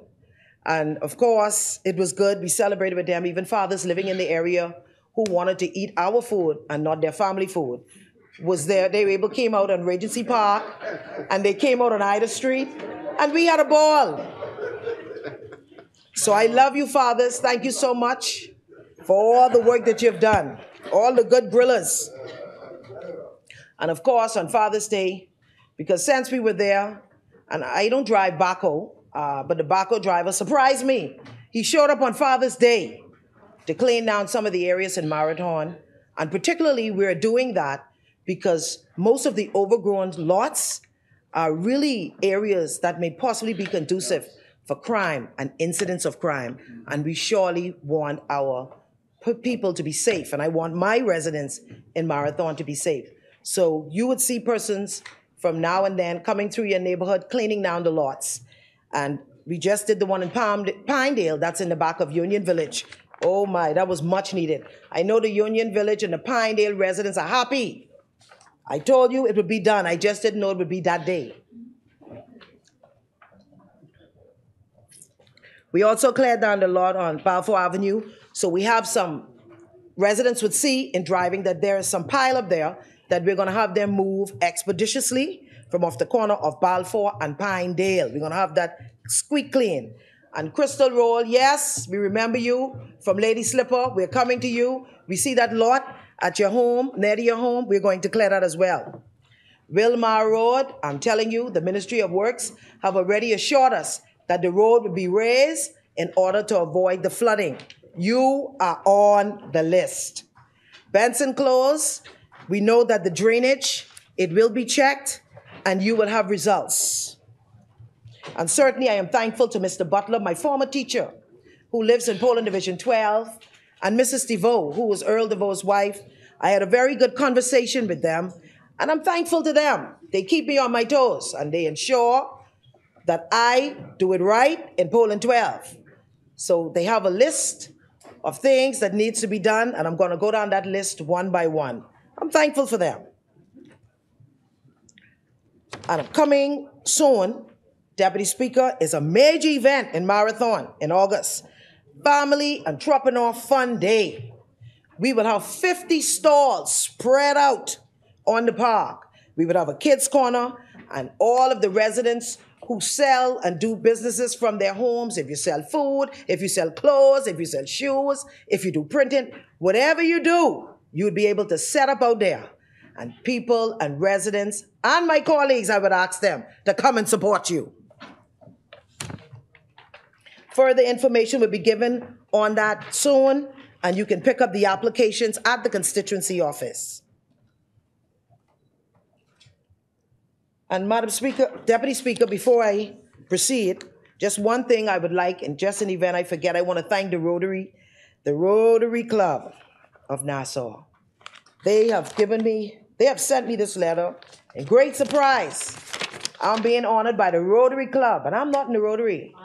Just when you do good, God will follow you. So they said on July 3rd, they watched me over the time of the years, and they saw my community work, and they want to put a medallion and other things. I have no medallion. I can't wait to get there to that event. So I'm being honored by the Rotary Club. What's the honor we call? The highest honor, they say. The Rotary honor. Paul Harris Fellows recognition. Oh my God. I can't wait. Congratulations. Amen. I feel good. God is good. You know, sometimes the people just make you feel like you ain't doing nothing. God is good. All right. Keep going. Madam Deputy Speaker, it is an absolute privilege to deliver my second budget address to this House as Minister of State for Social Services and Urban Development. Hence, I feel duty-bound, even compelled, to offer thanks and gratitude to God, who's the head of my life, and to the Honorable Prime Minister for the confidence that he has reposed in me. Right, Prime Minister? Silent, give consent. Deputy Speaker, I am humbled. Deputy Speaker, I am humbled, overwhelmed, and motivated by so many of my constituents and other members of the public who encourage me to persevere in these trying and exciting times. Their support gives me solace and enables me to rise above the fray that is often so unnecessary in our politics in and out of this honorable place. Deputy Speaker, I also thank those who critique what it is that I do or what we do as a government, for it serves to guide me and it gives me much needed insight, which then ignites me to do better. Deputy Speaker, Winston Churchill famously said, when I saw this, I couldn't believe this, that the great Winston Churchill said this: you will never reach your destination if you stop and throw stones at every dog that barks. Oh my God. I thought it was a Bahamian who made that up. Wow.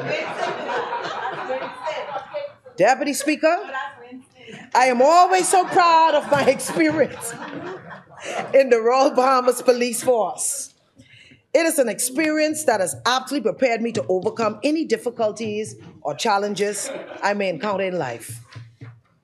Deputy Speaker, hence, like the Royal Bahamas Police Force, I have learned that this is not a place for thin-skinned people, nor people who stop on their divine assignment to throw rock at every dog that barks, especially dogs with no teeth.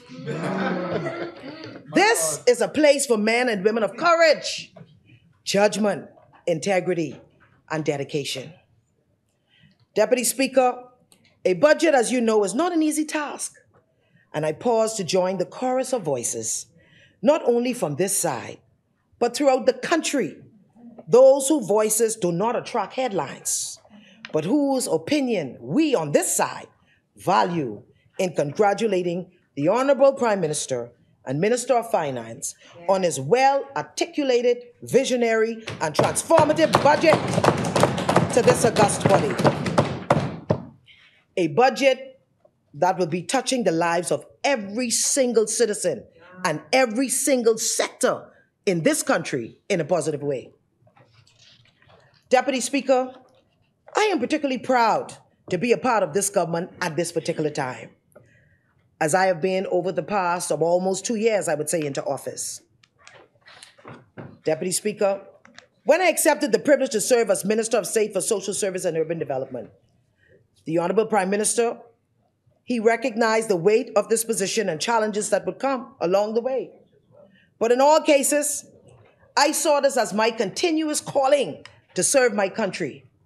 And that is one of the noblest and spirited acts in a woman's journey of life. Deputy Speaker, as a representative of the people, I want you to know that my conduct is guided not only by the public interest, but also my resolute belief in God and my determination to help bring goodness to all citizens, especially the less privileged in our society. Deputy Speaker, the Indian Prime Minister, Narendra Modi, said, economic development cannot take a nation forward on its own. We need a society and an economy which complement each other. We need to take care of the poor, deprived, and left behind sections of society. End of quote.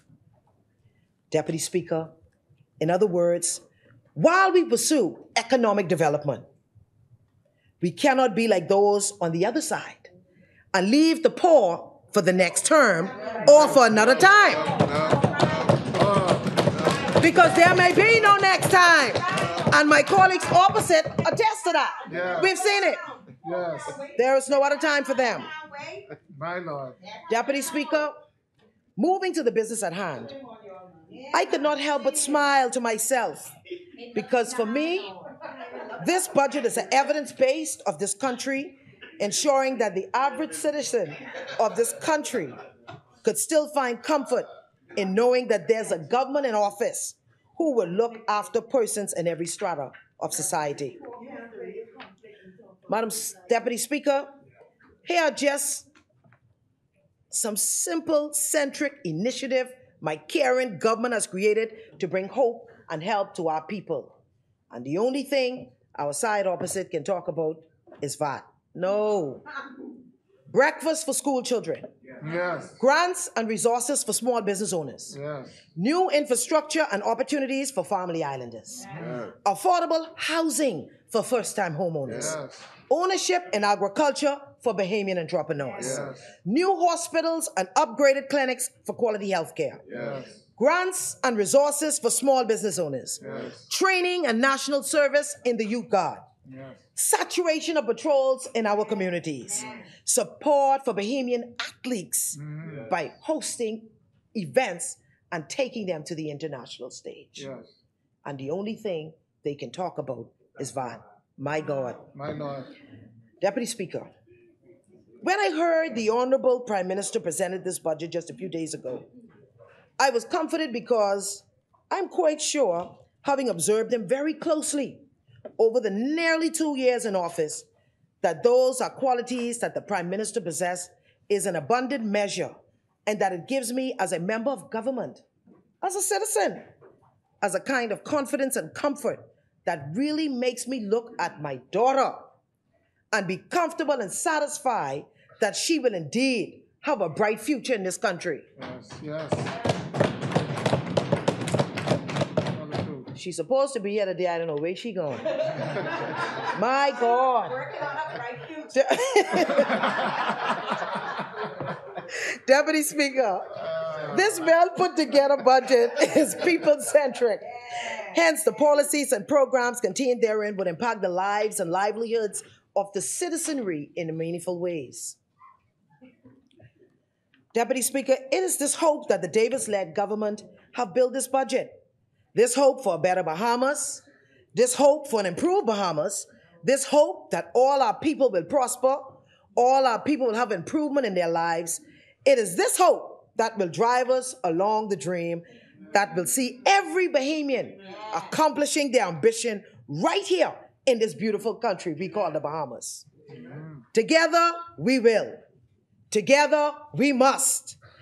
We will move forward together. We shall. Deputy Speaker, the Davis-led administration has only been in office just under 2 years, but the People's team has hit the ground running and has recorded a number of important centered achievements that I have told you. Deputy Speaker, there is no question that the government has improved the country's reputation internationally. That's right. And is achieving and is actively re-engaging the world on important matters. And of course, this is most evidenced by the recent visit of the United States Vice President Kamala Harris. Deputy Speaker, during the election campaign, we recognize many of the shortcomings of the government system and pledge to bring better management of the results from the operations of the public sector. We have come to office to pursue a better pathway for the development of our country and to the benefit of all citizens and residents. That is why immediately upon taking office, our administration set the wheels in motion to ease the heavy burden of some of the most vulnerable citizens and residents and are making good on its promises. Mr. Deputy Speaker, I now wish to give an account of my stewardship during the preceding year of urban renewal, of which is under my remit. Mr. Deputy Speaker, my presentation will present achievements achieved over the past financial year and the proposed projects for the 2023-2024 budget year. Mr. Deputy Speaker, like I said earlier, I'm very thankful to the hard-working members of the urban renewal team. Without them, there's no urban renewal. You need a team, and ain't no I in team. What you do and your commitment to urban renewal is what makes this country a success story. I cannot say thank you, and thank you. Deputy Speaker, we all share a common goal, a responsibility bestowed upon us by our citizens to foster development, prosperity, and unity within our beloved nation. Central to our mission is the Urban Renewal Program, an initiative deeply woven into the fabric of Bahamian life and the subject of my address today. The Urban Renewal Program is not just about improving infrastructure or revitalizing neighborhoods. It's about human development and the cultivation of our vibrant Bahamian spirit. It's about a single mother no longer having to worry about her children's safety due to crumbling homes. It's about a young man in a dilapidated neighborhood finding the inspiration and means to realize his dreams. It's about the elderly relenting their twilight years in a comfortable, secure, and engaging environment. Deputy Speaker, this is what urban renewal is all about. Mr. Deputy Speaker, we are not, and I repeat, we are not merely repairing homes. We are restoring dignity, security, and hope. We are not only revitalizing neighborhoods, we are creating spaces of opportunities, inspiration, and community engagement. Deputy Speaker, each stroke of the paint, each fixed roof, each shelter provided, each financial assistance granted, each youth program extended to the community, they are all components of the larger picture of what urban renewal does. Deputy Speaker, there is more to urban renewal than meets the eye. There is an element that speaks to our culture, to our unity, and to our shared identity as Bahamians. The Urban Renewal Band. This band, a symphony of youthful vigor and talent, is a testament to enduring spirit of our nation. Deputy Speaker, when the Urban Renewal Band performs, it does not merely play music, it tells a story, our story. It speaks to our history, our resilience, our joy, our shared hope for a brighter future. It is a living, breathing manifestation of the urban renewal we seek to achieve, weaving the threads of community together through the power of music. Deputy Speaker, picture a young girl from a struggling family finding her voice in the band and growing into a confident, talented musician. Consider a teenager from a tough neighborhood replacing the noise of chaos in the home with the harmony of music and discovering a passion that could shape his future. These are not hypothetical scenarios.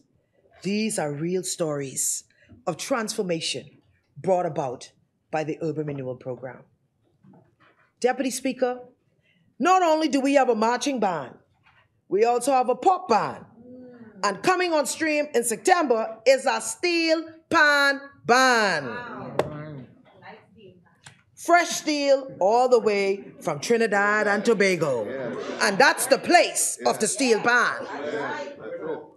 Deputy Speaker, let me pause to thank the coordinators and instructors of the band who are working tirelessly with these young kids. We have Sergeant Capron, Sergeant Major, Matthew Roll, Tyrone Hanna, Rodella Roll, Shankoan Cambridge, Simon Smith, Corporal Storr, and Corporal Burrows. All of these persons are our band instructors, working day in and day out. I want to thank them for their late nights with the hundreds of children who has no knowledge of music and developing now into budding musicians. Mr. Deputy Speaker, we must remember that the success of urban renewal rests not just on the shoulders of us as lawmakers, but on the collective efforts of every Bahamian. It requires cooperation between government departments, local businesses, churches, and community members. This shared responsibility is what makes the initiative powerful and impactful. Deputy Speaker, so today, I urge you all to support this transformative initiative that is called the Urban Renewal. Not as politicians, but as stewards of the Bahamian people. Let us commit to enhancing our homes, our communities, and the lives of our citizens. Together, we can build a better, more vibrant Bahamas, where every citizen has the opportunity to thrive, to dream, and to contribute to our rich tapestry. Deputy Speaker, we are grateful to receive the same allocation as during the previous budgetary year, which will allow us to contribute immensely to the improvement of the lives of our people in line with our strategic framework. Sometimes I wonder if our budget is the smallest, but guess what? I don't mind. We do much with the less, and the country, have seen it. Deputy Speaker, while this year's indicative allocation, it's a far cry from what we have projected. Like I said, we have learned to work hard and produce with less, and have always been prudent with the resources allocated, whilst continuing to deliver services vital to the socio-economic well-being of the citizens and residents. And Deputy Speaker, I am so elated that the wheels of urban renewal has turned. When I in the church, we do the action when we want God move. Turn! I've seen it turn in a positive direction over the past year. So much so, it takes me back to nostalgia when I was a young police officer working assiduously to make it what it is today. Urban renewal is not dead. It is still alive. Very much alive. 2.0. Revolutionized. Mr. Deputy Speaker, it is with great sense of Bahamian pride and jubilation we can now boast of now having 26 urban renewal centers operating from Grand Bahama in the north to Auckland's and Crooked Island in the south. And the two newest centers that are open and operating and makes up the number is West End, and the other is nestled in the great constituency of Marathon, located in Pairdale. Deputy Speaker, I can say with a sense of certainty and confidence, myself, the center managers and the entire staff can say that all of the centers are buzzing with activities, with a new lease on life, improving the quality of life for all. This is something we touch, we feel, we experience, and we see it every day. But the opposite side say we have done nothing for the people of Over the Hill. I came to prove them otherwise. They ain't know nothing. Among some of the programs presently taking place in the urban renewal centers, and these are for everyone. All citizens can take part, visit our urban renewal centers, have their kids to be a part. Even you, our politicians, you can be a part too. You have nothing to do, you can go there, volunteer your time. We have dance classic, music classic, senior citizen program, breakfast feeding, clothing distribution, choirs, sewing classes, homework assistant, reading at various schools, and prayer in the park. You know we ain't gonna miss out that prayer. Prayer in the park. So God can turn it around. You're mocking me. No. So, okay. So, you know, I wish the member for St. Barnabas was here. He ain't here on this day. Wow. St. Barnabas say, ain't nothing happening in urban renewal. That's what he say. Wow. I just telling you all. Listen, this is 8 Mile Walk. Look at the children. Grand Bahama Mentoring Program. Wow.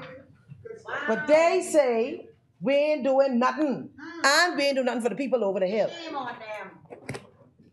This is the next slide.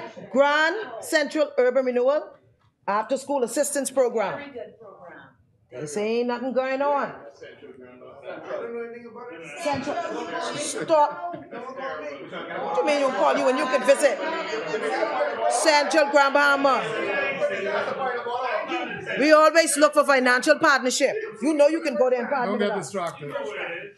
They're trying to distract. This is Exuma, the distribution of our back to school. Now the printers put my name on this. I am not in this picture. This is our Deputy Director, Melanie Ramming from Cat Island. Okay, Melanie, right. They put Lisa Dimey.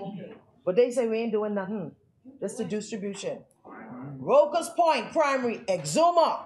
This is our school outreach program. Revolutionize. Revolutionize. Yes. They say we ain't doing nothing, Bahamas. Send Evidence-based.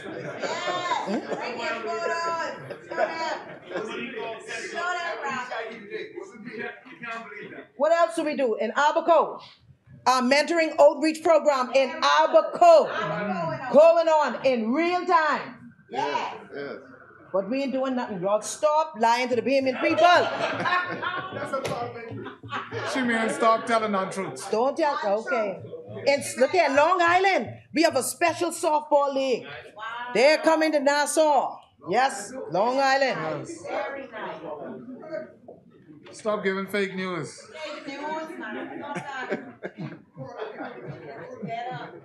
Crooked Island. All right. All right, Crooked Island. What we get? This is our outreach. Crooked Island. There you go. There you go. There you Outreach go. program.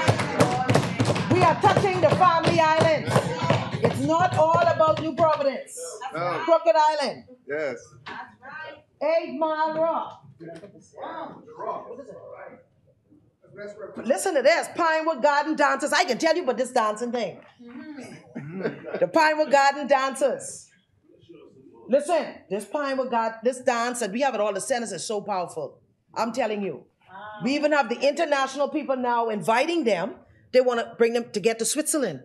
Yes, and the urban renewal kids, they're going Switzerland. Wow. Yeah, so urban renewal is alive and it's not dead. They can teach them people probably without a dance.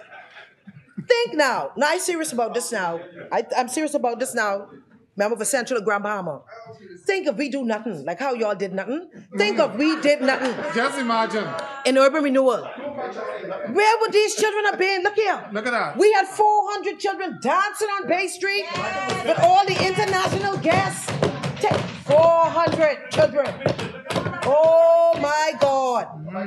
See, that's Miss Ann Higgins and Henry Higgins. Yes, yes. And they have a team of persons that go to all the centers. Yes. And let me tell you why. Let me tell you why support. Look at this. This last year, see? One of our kids died who got killed with her mom. May her soul rest in peace. She was a part of this. Yeah. She was a part of this dance. All of these are urban renewal children. All of this. Giving them something positive and constructive to do. Yes. These center managers, they don't work 9 to 5. They just work a different time. Round the clock. Round the clock. Listen, see? All these is different children dancing. I know what dance could do. I used to be a dance teacher in the church, you know. Praise and worship. No, seriously.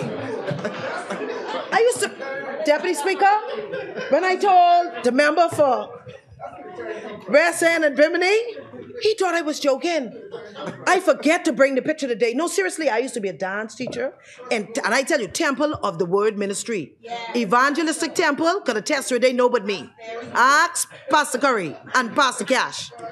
And guess what? Look where dancers bring me. Yes. Yes. Right to the house. Dance for us.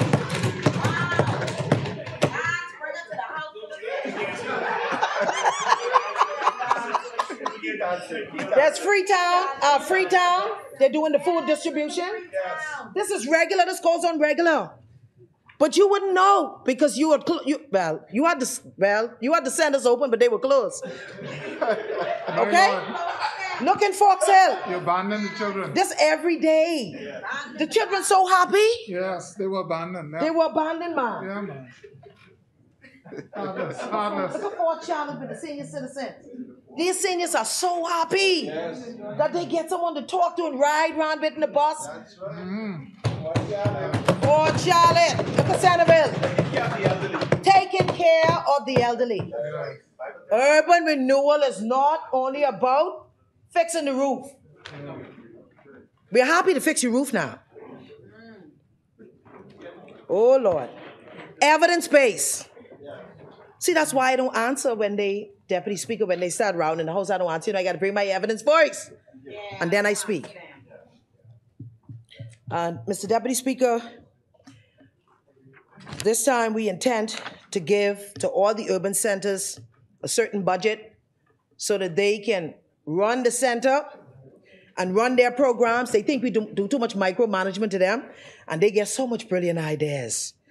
So we have allocated $108,000 that would be spread wide for the centers and for them to do what it is they need to do. But of course, it's always open to corporate Bahamas and Central and Grand Bahama and East Grand Bahama. We consider you to be corporate too. If you want to give into this and help, you could distribute. You could stop by and sow a seed. Amen. Sow a seed. That's it. That's it. I like that. That means you just go to church. And of course, Deputy Speaker, while I hear and understand the plea of my colleagues for the creation of additional urban renewal centers in their respective areas, I would say today, and the great member for Tall Pines, I'm so glad he understands, like my other colleagues. Unfortunately, we are not unable to do it right now because of budgetary constraints. However, I can assure them that should our request for additional funding be ordered, we can assure them that their request would be considered. Because urban renewal also pay rent for the buildings that we're in. Okay, and utilities. And how could a man bill without first counting the cost? Deputy Speaker, I wish to seize this opportunity to thank Mrs. Anne Marie Davis, the Office of the Spouse of the Prime Minister, for graciously we used to get plenty invites from that office for the urban renewal children. Plenty! It's so hard work. We are graciously inviting Urban Renewal to partner with that office on a number of community-based projects to include, but not limited to, domestic violence and gender-based initiatives, and most of all, our youth development programs.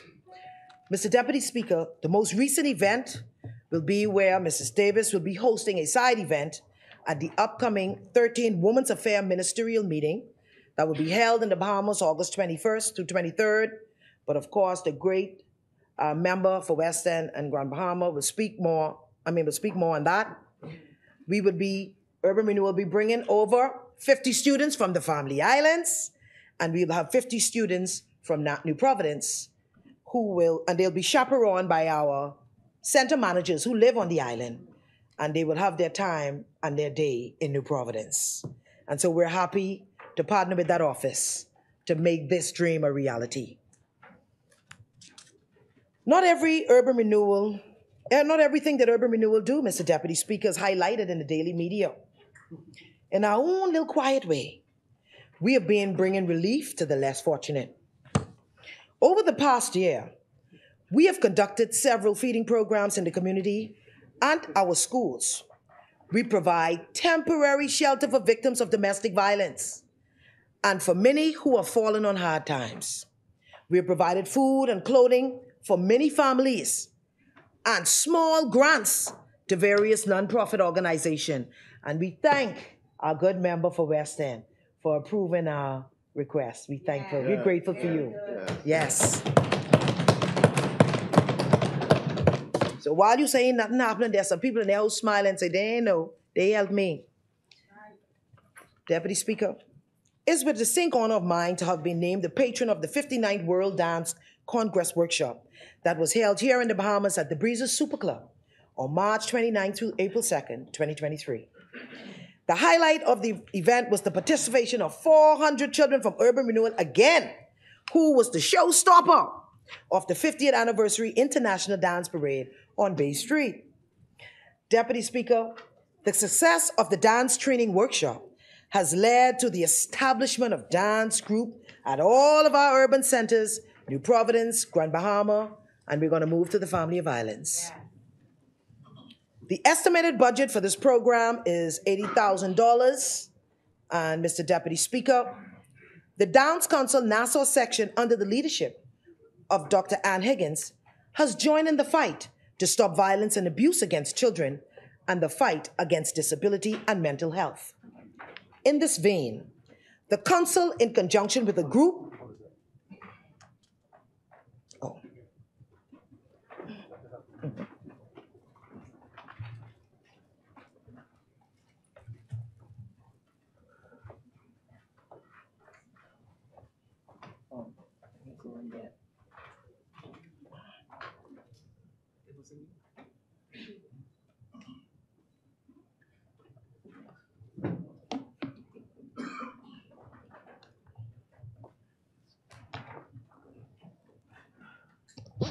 You may continue, Honorable Member.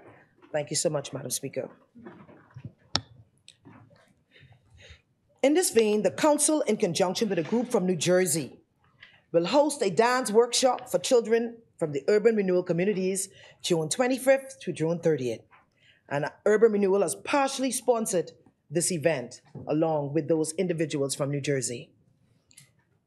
Madam Speaker, I wish once again to publicly congratulate the 17 students from Urban Renewal hailing from New Providence, Grand Bahama, Abaco, Bimini, Andros, Eleuthera, Exuma, Cat Island, and Long Island, who successfully completed the University of the West Indies Entrepreneurship and Small Business Management 5 weeks pilot project. Madam Speaker, Urban Renewal is all about providing access to opportunities to help our young people thrive. The success of this program has inspired Urban Renewal to increase the enrollment of students in this program. So we have moved from 17 to 130 who will participate this summer, and it will be at a cost, 130 now at the University of the West Indies, at a cost of $19,500, and we are going to equally allow the children from the Family Island match the amount that's in Nassau. We're going to give them a fair shot at this. It's not Nassau-centric. Madam Speaker, I also wish to congratulate our 15 young Bahamians who have successfully completed the Urban Renewal-sponsored LJM Maritime Academy 4 weeks reading program. I'm so happy. Madam Speaker, these cadets will graduate July 29th, and we'll be present and correct. Evidence-based. Each of these graduates will be qualified for employment in the maritime industry. Yeah. These are children from over the hill, or what they call the neighborhood program, who came right from over there where you all had the neighborhood program.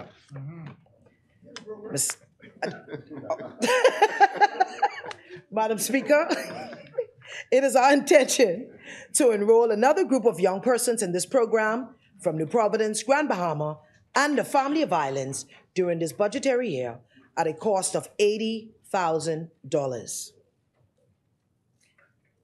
Small home repair. You better be quiet. Madam Speaker, it is without question the government's small home repair program meets a critical need for addressing housing concerns of many of our less fortunate citizens. Additionally, this program has provided jobs and financial benefits for hundreds of small contractors, skilled persons, and laborers.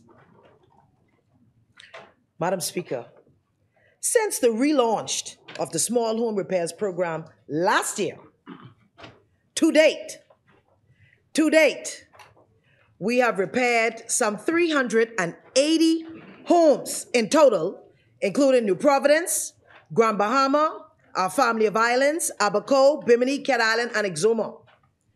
Why this is a success story for me is because the F&M had completed, so they say, 536 homes in 5 years. We have only done this for a few months. They have done none in Angleston. No, you have not done none in Angleston. That's right. They didn't know he was going to be here. Madam Speaker, the number of persons seeking small home repairs in the entire Bahamas continue to mushroom into the hundreds every day.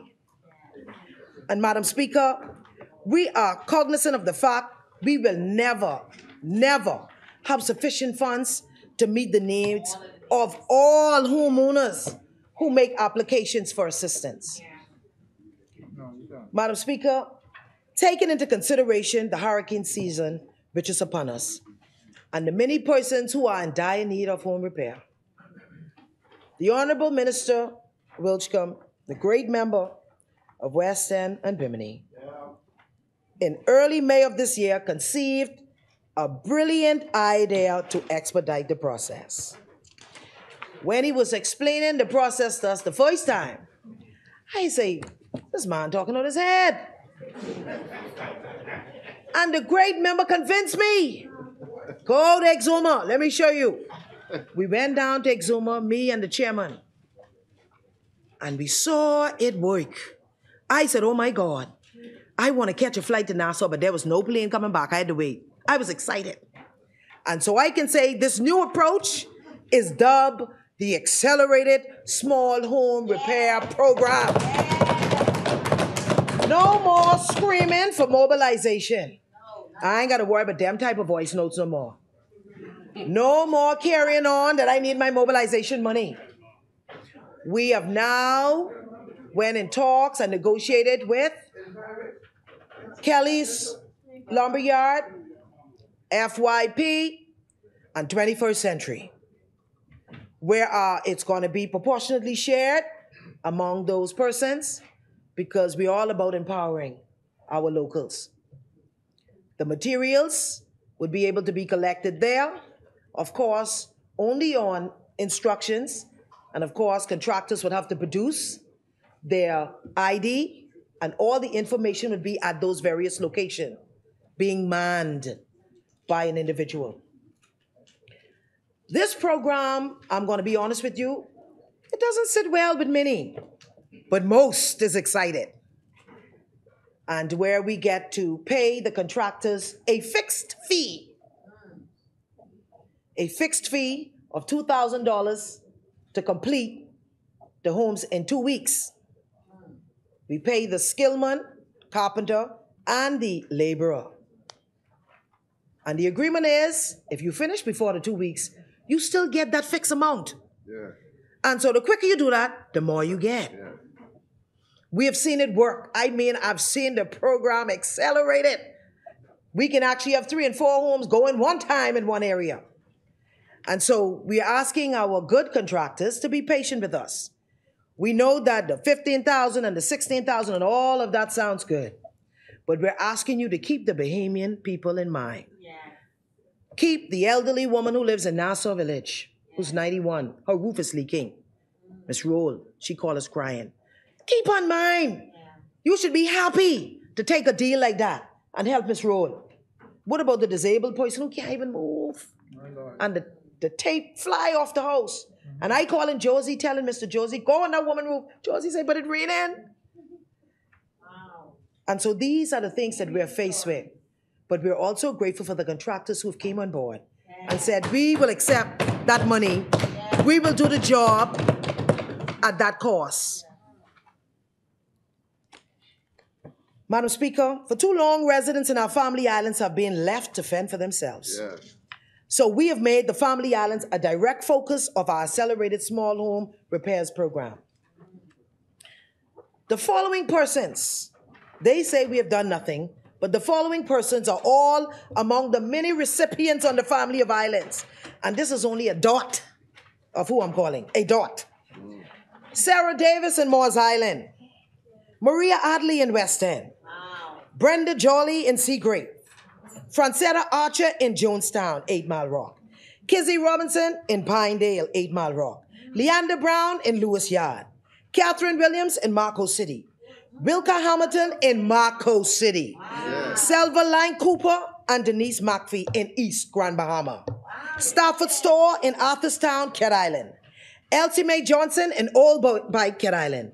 Joseph Poydare in Morristown, Exuma. Cheryl Barr in Farmers Hill, Exuma. Gail Wallace in Murphytown, Abaco. And Kermie Brown in Dundastown, Abaco. Is just a dot of the recipients who can say they give God praise for what the government has done. Madam Speaker. I hope to get my dot soon. No, your dot. You are plenty dots, Madam Speaker. Madam Speaker, I want to say the Davis-led administration have heard your plea, and the wait is over. I know everybody want to be first, and I know everybody want it fixed now. And I want to say to Enoch Ferguson in Colonel Hill, Crooked Island, We come in. Yes. Sharon Fraser and Chester's Acklands. Yes. We come in. Yes. Miss Monica Cartwright in Mortimer's Long Island. We come in. Miss Edna Leadon in Central Andros. We come in. Miss Robert Barr in North Andros. Miss Wendy Higgs in Holbite, Cat Island.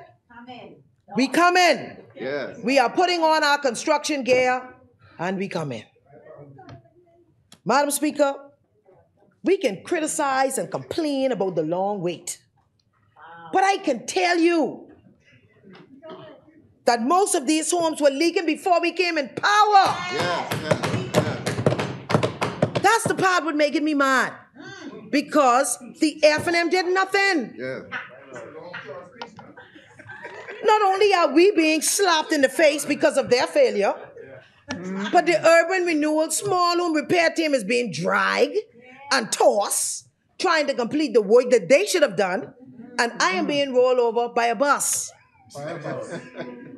Madam Speaker, I wish to seize this opportunity to really thank that hard-working accelerated team over there. Much have been done, but plenty more to go. Yes. Secondly, Madam Speaker, our Grand Bahama team. Oh, yeah. We have a special Grand Bahama small home repair team who deals with Grand Bahama, Abaco, Moores Island. They're doing a good job. That's here? Preston, Kyle Stewart. They're not here, but they're watching. They tell me they're watching.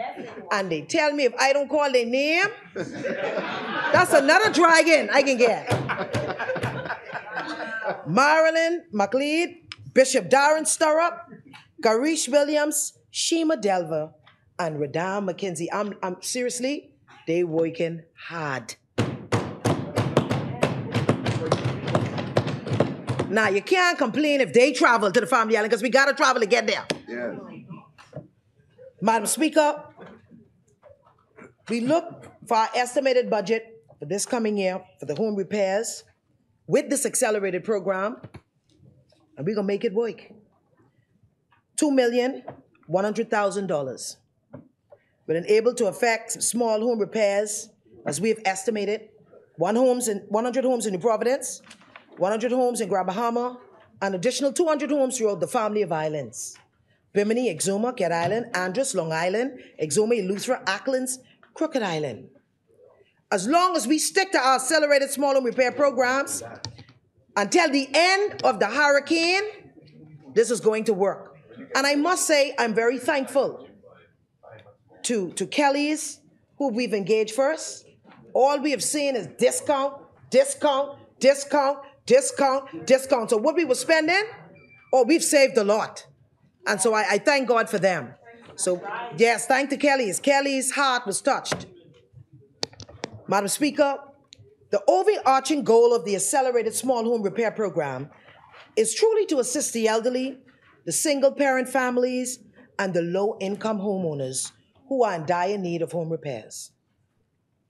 Make no mistake, I wish to re-emphasize the fact that the government will never be able to repair everyone's home. To me, this requires a more collaborative approach between the government working in partnership with the church, civic groups such as the Rotary and the Kiwanis Club, the private sector, and community leaders. I'm asking you to step forward and help us.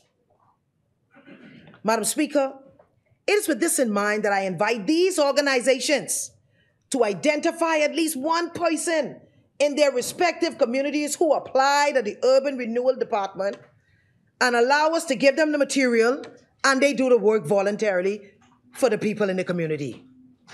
And listen, Madam Speaker, even though this may sound to some, oh no, I'm not going to do it, we want to thank the East Street Gospel Church who have stepped forward and say, send me, I will go. Yeah. They have decided, they said, give them the materials, and they are going to help 2 senior citizens in Centerville to repair their home for free. Yes. Calling on the church to help us out. 2 dots, Joseph. Madam Speaker, thank you. With all of that said, our small home repair teams has been working tirelessly to repair the homes. This is evidence-based of the great work our team has done in 1 year, in 1 month. Madam Speaker,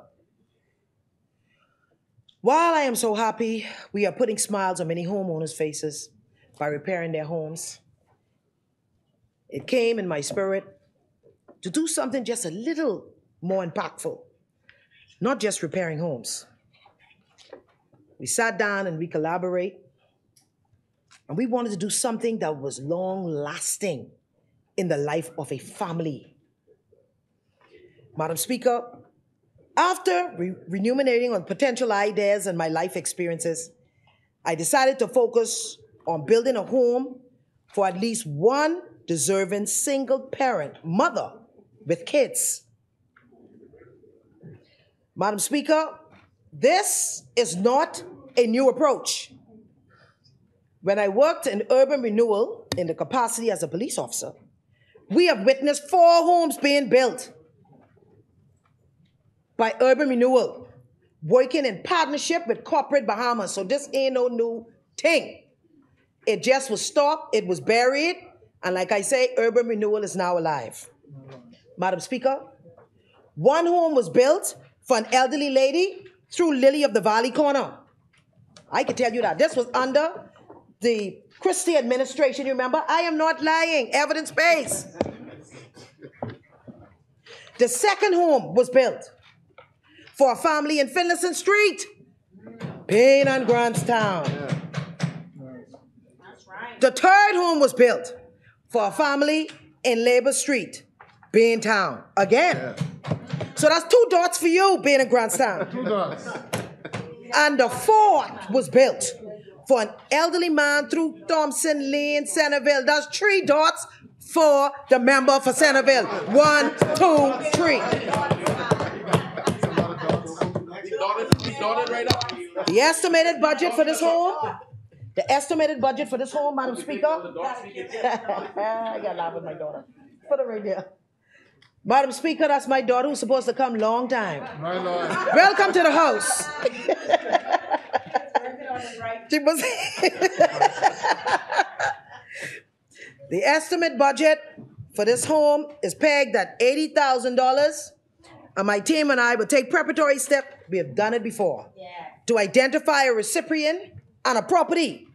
And with the help of corporate Bahamas, we will make this dream become a reality for a single mother with children.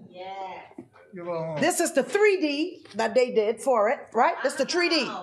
Look at this. 3D. Get a home. Uh-huh. B-Doc? My God. B-Doc said they can help us. I tell you that. B-Docs will help us build this place. Oh, my God. The great minister for Freetown, I want to thank you. On the floor. He has partnered with Urban Renewal to have this home done. On the job. We appreciate you. That's a real This is minister. coming to our mother. That's a real minister. And of course, Madam Speaker, it is our hope for corporate Bahamas to be so generous to us and to help us build a subsequent home for a deserving family on one of the family of islands. I can tell you it's going to happen. Madam Speaker, our forefathers had the secret to healthy living and long life. Historically, farming was a signature feature in every Bahamian family, and particularly on our family of islands. It was common for many households to turn even a tiny plot of land into a little food production, whether growing corn, peas, lime, cassava, or potatoes. All I love to eat. Madam Speaker, if we rely solely on shopping in our food stores to purchase healthy food items, sadly, only the wealthy among us will survive. Simply put, it is very expensive for the poor man and the poor woman. And with this in mind, Madam Speaker, my government is not the government who's concerned about the plight of the poor in the next term. Instead, we are the New Day government who creates innovative programs to help the poor now. Madam Speaker, I am pleased to announce that very shortly, look at this. I saying the same thing. Urban Renewal Commission. How much else this is? I shall not be long.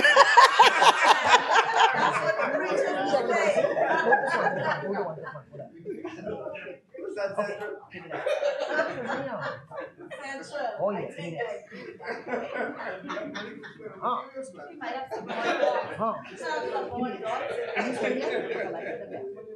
Yeah, put it right there. Okay.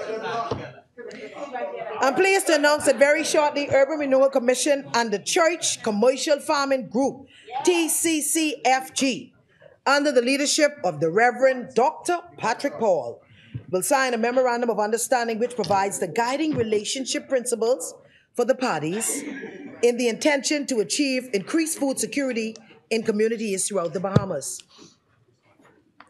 Madam Speaker, this backyard farming initiative proposes to engage struggling families within the local communities to start personal backyard food growing projects. It is with the view to become producers of what they consume. We are in a season where it's critical that Bahamians become prosumers, which means to produce and consume. Additionally, in promoting the backyard farming, our families residing in the urban communities will reduce their food bills while increasing their health and nutrition. Eat what you grow what you eat. Very good. So we should look forward for you assisting us in Grand Bahama. Amen. Madam Speaker, the pilot program will run for some 3 months in New Providence and Grand Bahama.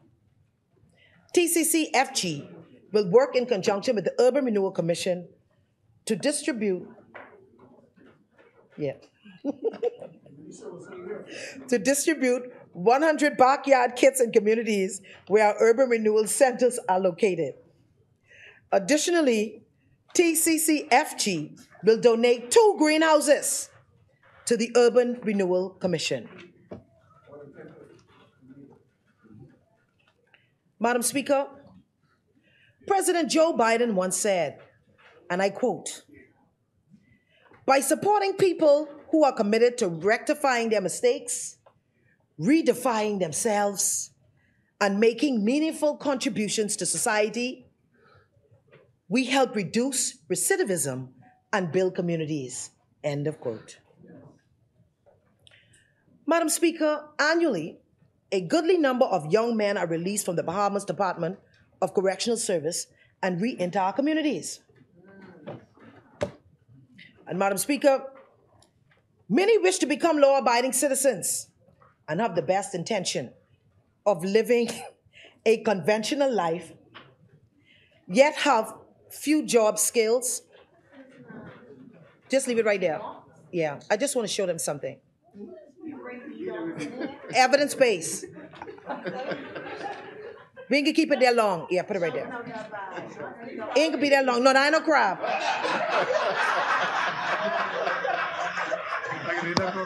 I get it. Right?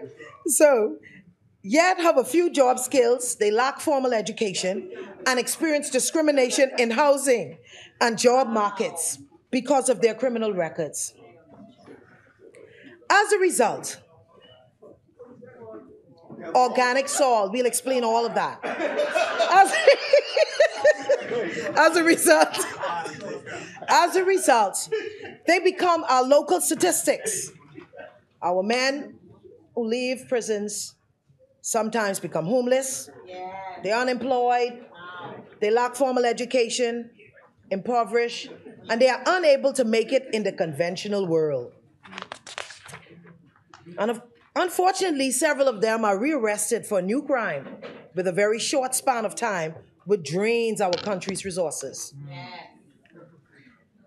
I am pleased to announce that after much planning and tweaking at Urban Renewal, we're set to launch our Second Chance program. We have assembled a group of passionate community leaders under the leadership of Dr. Henry Higgins and Bishop Arthur Evans, who's present to spearhead this program. We have estimated the cost of this program at $100,000. And Madam Speaker, the overarching goal is to equip formerly incarcerated males with the view of rehabilitating them and giving them a second chance of being a productive member of society. And Madam Speaker, the participants will enroll in a 6-month program that focuses on healing just as much as it focuses on developing work readiness skills. The program will consist of in-class academic studies and on-the-job training and apprenticeship. Participants will also learn professional and life skills, professional finance, career planning, business etiquette, self-advocacy, and conflict resolution. Classes will be held at various church halls and will be taught by qualified facilitators. We've already communicated with a few churches who are excited to accept our first group of cohorts. We have already identified 11 facilitators who have endorsed this program. We have William Lund, Leroy Butler, Nathaniel Higgs, David Wims, Denver Pratt, Shelton Burrows, Keith Cox, and many more. Madam Speaker, Urban Renewal Life Coach Program for Men. The Second Chance program was the one that I just spoke about. This one is the Urban Renewal Life Coach Program for Men. Having a mentor present in a young man's life can reduce risk factors for negative behaviors. It's in this vein, very shortly, Urban Renewal will embark on a new, innovative, and intervention program designed to steer young men away from a life of crime and helping them to build more positive futures. The programs will be held at all the urban renewal centers in New Providence and Grand Bahama, 2 of our most populated islands. Madam Speaker, this program is budgeted at $100,000 and will be facilitated by a group of positive and qualified male community role models. This model of group mentoring offers significant positive outcomes for male participants, particularly in supporting the development of confidence, trust, agency, and social capital in their life. Simply put, they would have a second chance at life.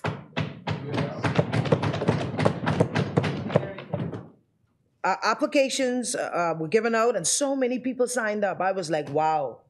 So our men, they're reaching out. They just want to know that somebody cares. Madam Speaker, transformation of our urban community is being guided by the vision of the social revolution enunciated when the nation of the Bahamas was born 50 years ago.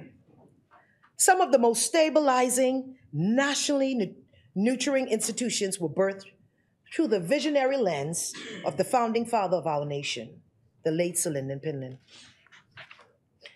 The social revolution articulated a common among the founding fathers of our nation. The ultimate goal is to wipe every tear from every eye. The declared vision for our nation is economic independence. Madam Speaker, social services and urban development is the institution, the government agency that assists, supports, equips, and empowers the individuals, families, and communities to overcome hardship. Madam Speaker, admittedly, over the years, an uncomfortable number of Bahamians have become dependent on some of the services we provide. The good news is there are more Bahamians who have used our services as a launching pad of restoration and a new beginning. Madam Speaker, personally, I know 2 individuals who were recipients of social services assistance for years.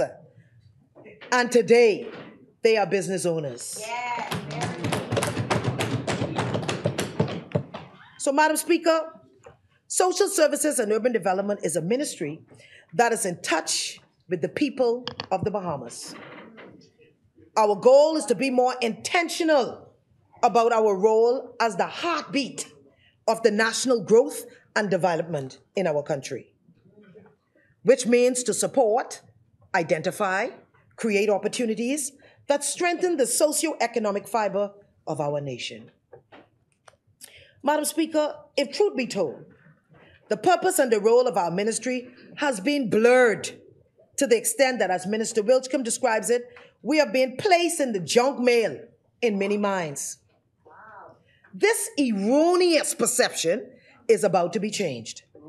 We are working diligently every day to strengthen and restore our mission, to assist, encourage, and facilitate Bahamians to transition from the need of the meal voucher to self-sufficiency, then to economic independence.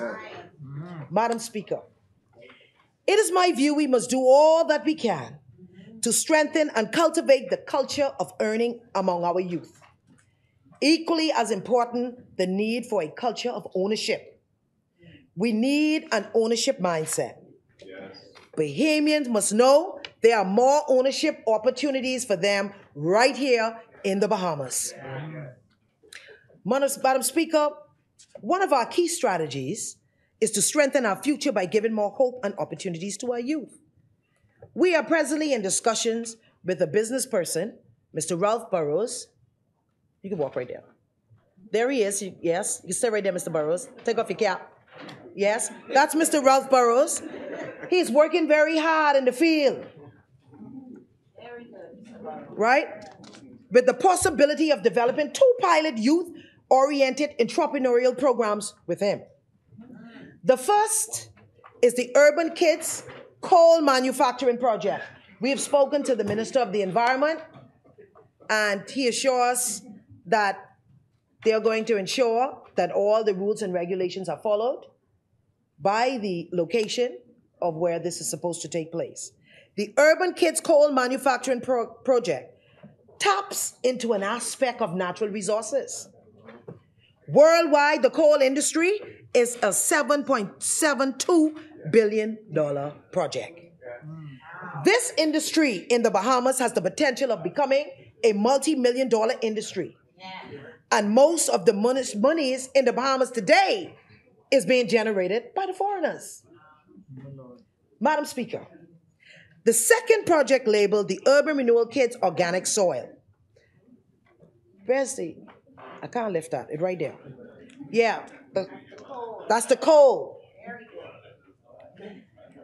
The soil is manufactured by using the coconut barks. Can you believe it? That Mr. Burrows, you see all the coconut they bark and make coconut water? He drives around town and move all of them and take them to his plant on Gladstone Road. I've seen it for myself. And he has a machine that he does do it in and creates organic soil. And how you know it's organic soil? Because when you use it on the plants, you see the plants that have the yellow on top? That's bad soil. Organic soil is to ensure that you ain't see no yellow. Okay? And so what are we doing? We're helping to create an opportunity for a Bahamian-owned business. Madam Speaker, the estimated cost for our teenagers to be in this program, we estimated at $70,000 for our kids to be a part of this program. And what ultimately what we intend to do after meeting with the environment, Mr. Ralph and all the heads, is that our goal is to expand these programs beyond job creation for the 2 projects. A percentage of the revenue will be placed in the Urban Renewal Foundation to assist urban renewal with its youth program. Like I told you earlier, our budget is at a minimum. We want to do the home repairs, and we do a lot. And so, of course, that would be under a memorandum of understanding, and the AG and everybody else would be involved. But this is a wonderful program, and it's Bahamian-owned, and I think that we ought to encourage our Bahamians who are doing something great that nobody sees. Yeah. And Madam Speaker,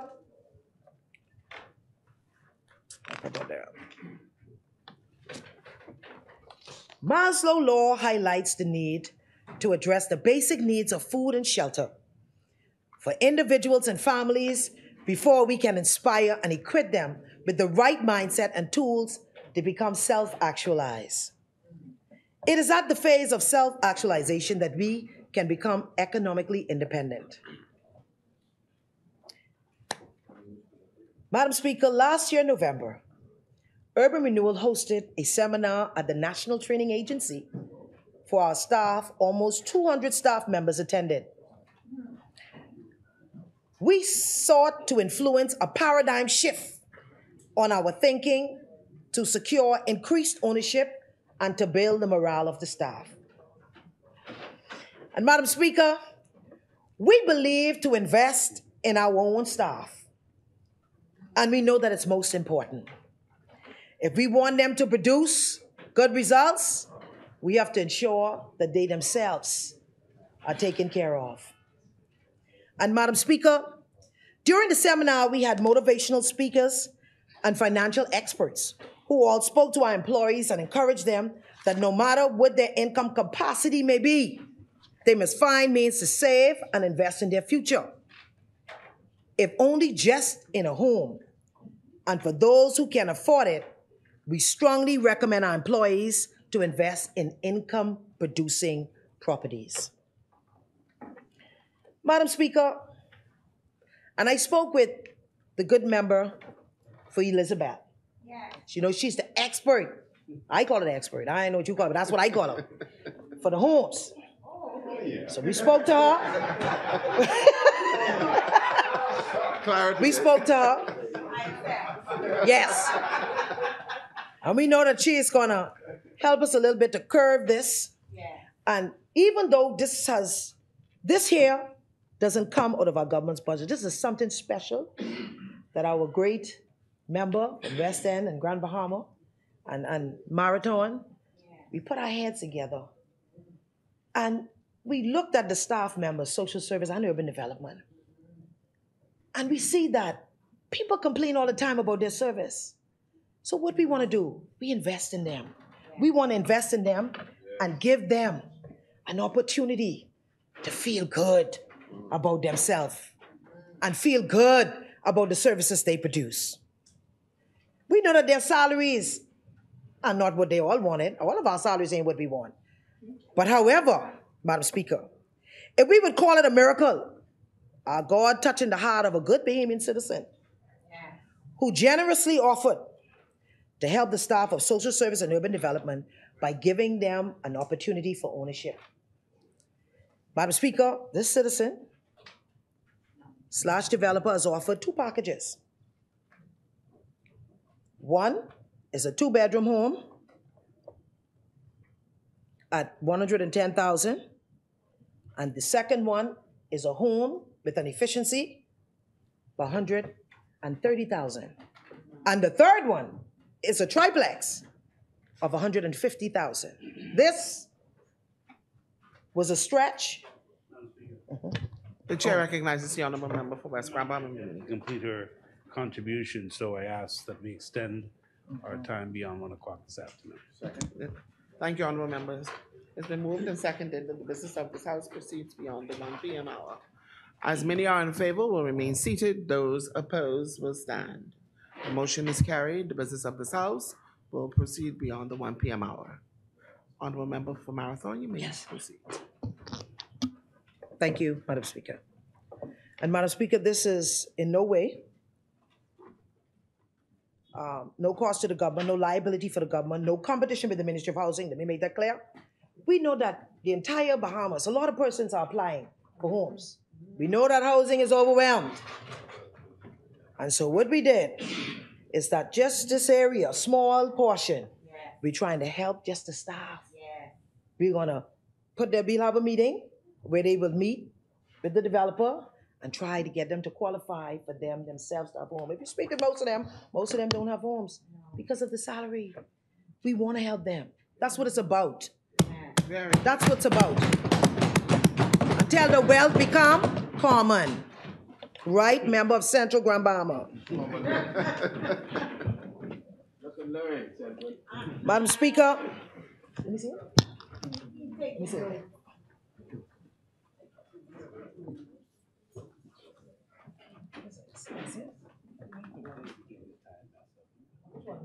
Oh.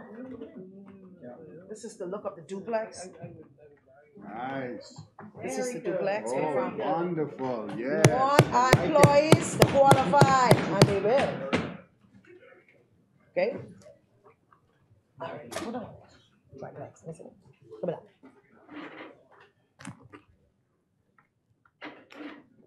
Well, I count three, so that's try blacks. Yeah. I know construction, but you know, this social service and urban development. The staff, you meet with the staff, and they'll be able to get all the information that they need. Yeah. I didn't have an opportunity to share the island gold. See here, the coconut soil. See here? That's the name of the. I forget the chef's Wow. name. Very This nice. is yes. Oil and gold coconut. Coconut soil. So anybody know about the coconuts being thrown all over the place? Let us know. We will send a coconut man. We ain't locking up the coconut boy. We ain't locking them up. No, we're not locking up anybody. Using their coconut. Madam Speaker. Madam Speaker.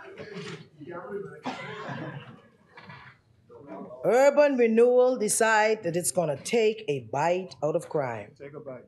Take a bite. I wish to remind this House when the framers of urban renewal created the program 21 years ago. They had 5 clear objectives in mind. 5. 1, and this is written, to prevent crime and reduce the fear of crime in the community. 2, to identify and tackle the main causes of social conditions which promotes the occurrence of crime and deviant behavior. 3, urban renewal was created to examine and improve the quality of life and the social and environmental conditions of high crime communities. 4, urban renewal was created to involve the community in problem solving and to empower citizens to play an active role in their communities. Last, urban renewal was created to identify the problems facing our young people and to engage them in positive activities and programs geared toward making them productive citizens. Madam Speaker, what do I do with that paper? The responsibility of crime prevention cannot be laid squarely on the shoulders of the Honorable Minister for Freetown, who is the Honorable Minister of National Security. And it cannot lie solely on the shoulders of the Commissioner of Police. Crime prevention is everyone's responsibility. Yes. That includes each and every Honorable Minister sitting in this House. Madam Speaker, increased police presence, the police working in partnership with the community to prevent crime is unquestionably a deterrent to crime. And Madam Speaker, permit me to use this opportunity to congratulate the officers of the Royal Bahamas Police Force under the leadership of Superintendent Darby Pratt, who was assigned to urban renewal, and his team for the outstanding work that they are doing and working hand in hand with our team from urban renewal to prevent crime and antisocial behavior. Even our civilian staff walks with the police through our community. Wow. They walk with the police. Yeah. That takes courage. Yeah. Madam Speaker, this is the increase in police presence our good member for Cat Island and San Salvador spoke about. And Madam Speaker, I can tell you that the success of the many walkabouts conducted by the police and urban renewal staff has thus far had a positive impact on residents. And it is a demonstration we want to reduce the incidence of crime and the fear of crime among our citizens. So, Madam Speaker, moving forward, working in partnership with the police officers in urban renewal, the following types of early intervention and prevention programs will be aggressively employed to avert antisocial behavior among our youths. Behavior management program, social competence promotion curriculums, conflict resolution and violent prevention curriculums, bullying prevention programs, after-school creation and life-building programs, mentoring programs among young persons, school visitation, and lectures.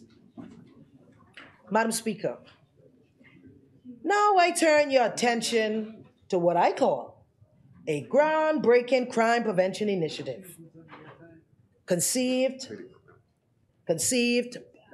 by my staff and myself, and after communication with the great minister from Freetown, and we was in consultation with the Commissioner of Police. Madam Speaker, gun violence has been endemic and remains a pervasive issue in some of our communities for too long. We cannot let another young person be gunned down and just step over their body or create a video and circulate it around to social media and think that is a fad. It's not enough to just blame the Minister of National Security and the security forces. We really must join forces to do something that says enough is enough. And Madam Speaker, if I may, just Ms. Sherry, I ain't taking it off, yeah. So this is our enough. Stop the gun violence. Yeah. All my members can have one. The good members. Madam Speaker, addressing this type of violence requires continual adaptation, diverse partnerships, and rigorous evaluation. This is why very shortly, Urban Renewal in conjunction with the Royal Bahamas Police Force Urban Renewal Team is launching a Say No to Guns campaign aimed at preventing and reducing community gun violence. And I cannot side opposite. I don't think you should say a word but this. Wow. Madam Speaker, this initiative will be a multifaceted approach, along with the Royal Bahamas Police Force and a variety of community groups. We will embark on a massive campaign through the length and breadth of the Bahamas. And of course, the projected cost for this campaign is projected at $100,000. And Madam Speaker, that message received, what we want them to receive will be televised, radio airways, social media with anti-gang campaign ads. We'll conduct campaign rallies at our private and government schools. We will do community walkabouts and encourage residents to join in, produce flyers and billboards. Yeah. We can't just sit around. We can't just sit around and say we wanted to stop and do nothing. We all have to do something. And Madam Speaker, statistics has recorded the firearm for the year 2023. 168 firearms were recovered. 5,339 ammunition recovered. 243 adults charged. 45 somebody good juvenile children charged. Madam Speaker, it is our intention to propose during the course to say no to gun campaign. And of course, in consultation with the Commissioner of Police, who is in support of this, happily. He's excited for his men. They hit the ground running. The Commissioner of Police, of course, will be seeking a declaration of a 2-week gun amnesty by our Honorable Prime Minister, which will give persons in possession of illegal firearms the opportunity to surrender these weapons without jeopardy and prosecution. Let me make it clear. There will be no reward for money to surrender any illegal firearm. You will not be paid. Madam Speaker, the stark reality is that there may be some among us who may have inherited a firearm from a husband, grandfather, or uncle who may have had it locked in a safe and just paid no attention to it. We say, time to give it up and bring it in. Madam Speaker, there may also be individuals, particularly young men, living in tough communities who are so honest, hardworking, and they themselves acquired an illegal firearm with no intention of committing a criminal act, but only just to protect themselves. We say it's time to give it up and bring it in. Madam Speaker, we are only providing an opportunity for them to surrender the firearm because we believe if just one weapon is taken off the street, that reduces the chances of it being used in criminality. Madam Speaker, the whole gamut of how this proposed program will run will be explained with consultation with the Minister of National Security and the Commissioner of Police going forward. Madam Speaker, as we face the future, I am reminded, and I'm closing, of the words of the first Prime Minister and the President of Ghana, Kwame Nkrumah. Open quote, we in Ghana. The task ahead is great indeed, and heavy is the responsibility. And yet, it is a noble and glorious challenge. A challenge which called for the courage to dream, the courage to believe, the courage to dare, the courage to do, the courage to envision, the courage to fight, the courage to work, and the courage to achieve the highest excellencies and the fullest greatness of people. Dare we ask for more in life, he said. Madam Speaker, restoring and building hope in our communities will take great courage, but with God's help, it can be done. I appeal to my colleagues, especially those on the opposite side, to give full support of this budget, 2023-2024. Madam Speaker, Nelson Mandela once said, "It always seems impossible until it's done." Members of the opposition may say it is impossible and say this cannot happen, but they will see the transformation when it is done. Madam Speaker, before I end, and I'm ending, that's the third time, there's something about the number 3. This is something about the number 3, Father, Son, and Holy Ghost, so you notice the end. Before I end, I again want to thank all my colleagues, the senior minister in the ministry of the Honorable Obadiah Wilshcombe, for his constant support and our patience. Glory. Glory. Glory. Glory. My Prime Minister, my colleague ministers, and of course you, the people of the Bahamas, for having faith and confidence in me and in us. And I close by sharing the excerpts of a speech made by the late John F. Kennedy. I had to close with this, Madam Speaker. I had to close with this. After this, go ahead. You can't even say nothing after this. Go ahead. The late, we in America now, the late John F. Kennedy in 1961. Be close to the Bahamas. For of those, open quote. Bring it on, member. For of those to whom much is given, much is required. And when at some future date, the High Court of History sits in judgment on each one of us, recording whether in our brief span of service, we fulfilled our responsibilities to the state, our success or failure, in whatever office we may hold, will be measured by the answers to the 4 questions. First, were we truly men of courage? Were we truly men of judgment? Were we truly men of integrity? Were we truly men of dedication? Men or women? Men or women? These are the qualities which, with God's help, this proud mother and community builder and proud Bahamian, I will characterize our government's conduct under the able leadership of our esteemed captain, the Honorable Philip Brave Davis. Be brave, be brave. So now I say, We're as we landing now. close, We're landing. may God, the people of Marathon and I support this budget.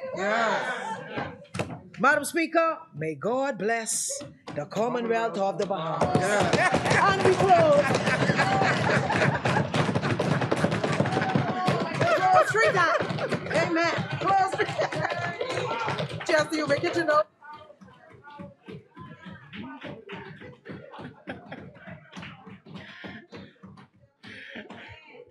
Thank you, Honorable Member. I don't know who has the afternoon session, but I had 2 very innovative morning speakers. So y'all better bring it home tough.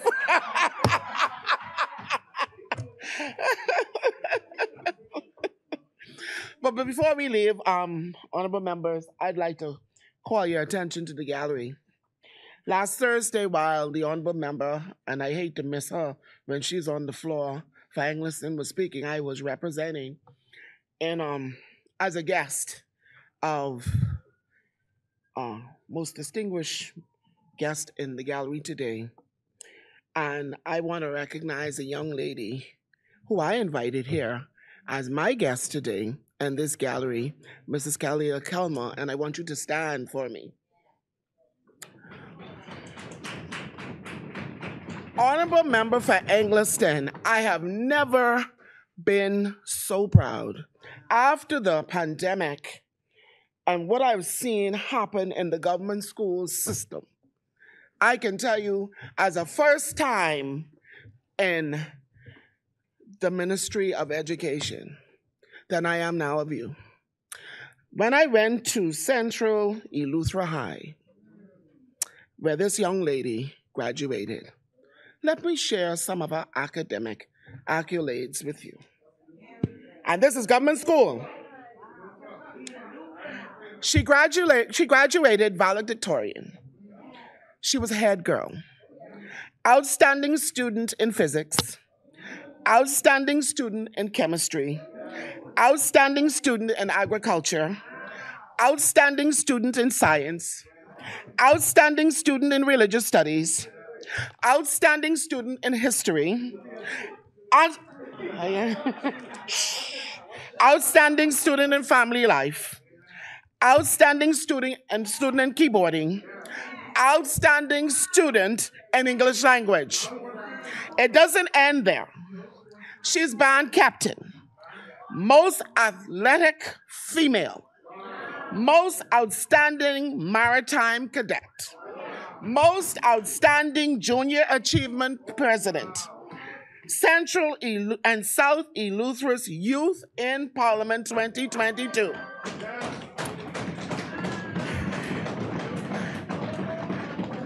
University of the Bahamas Jumpstart Scholar. Top family female student for AKA Sorority Honorary Day. That is all wrapped up in that little body right there.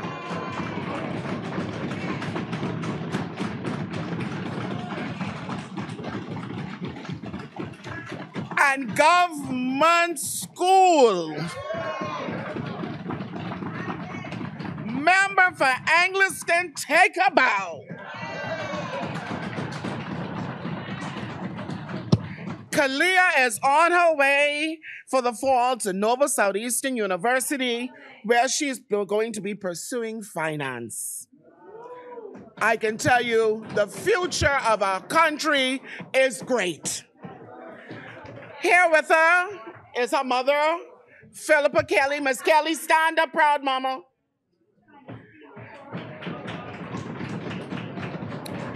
And she's chairman of the local government in Savannah Sound.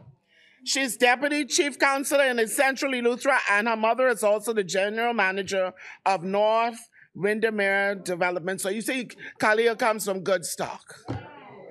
I just had to congratulate her and tell her how proud I am of her.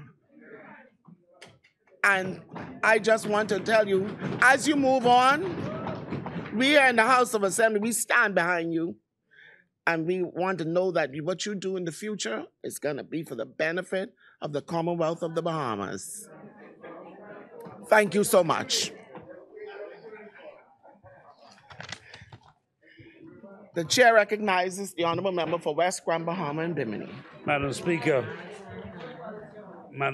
so well said by you, Madam Speaker. I'm sure our colleagues join you in congratulating the wonderful young lady from Eleuthera. We congratulate you very much. Madam Speaker, we now move for the lunch break. We'll be back at 3:30 this afternoon when the member for Marco City will be on the floor. Thank you, Honorable Member. It has been moved and seconded that the business of this House stands suspended until 3:30 p.m. As many are in favor, but will remain seated. Those opposed will stand. The motion is carried. The business of this House stands suspended until 3:30 p.m.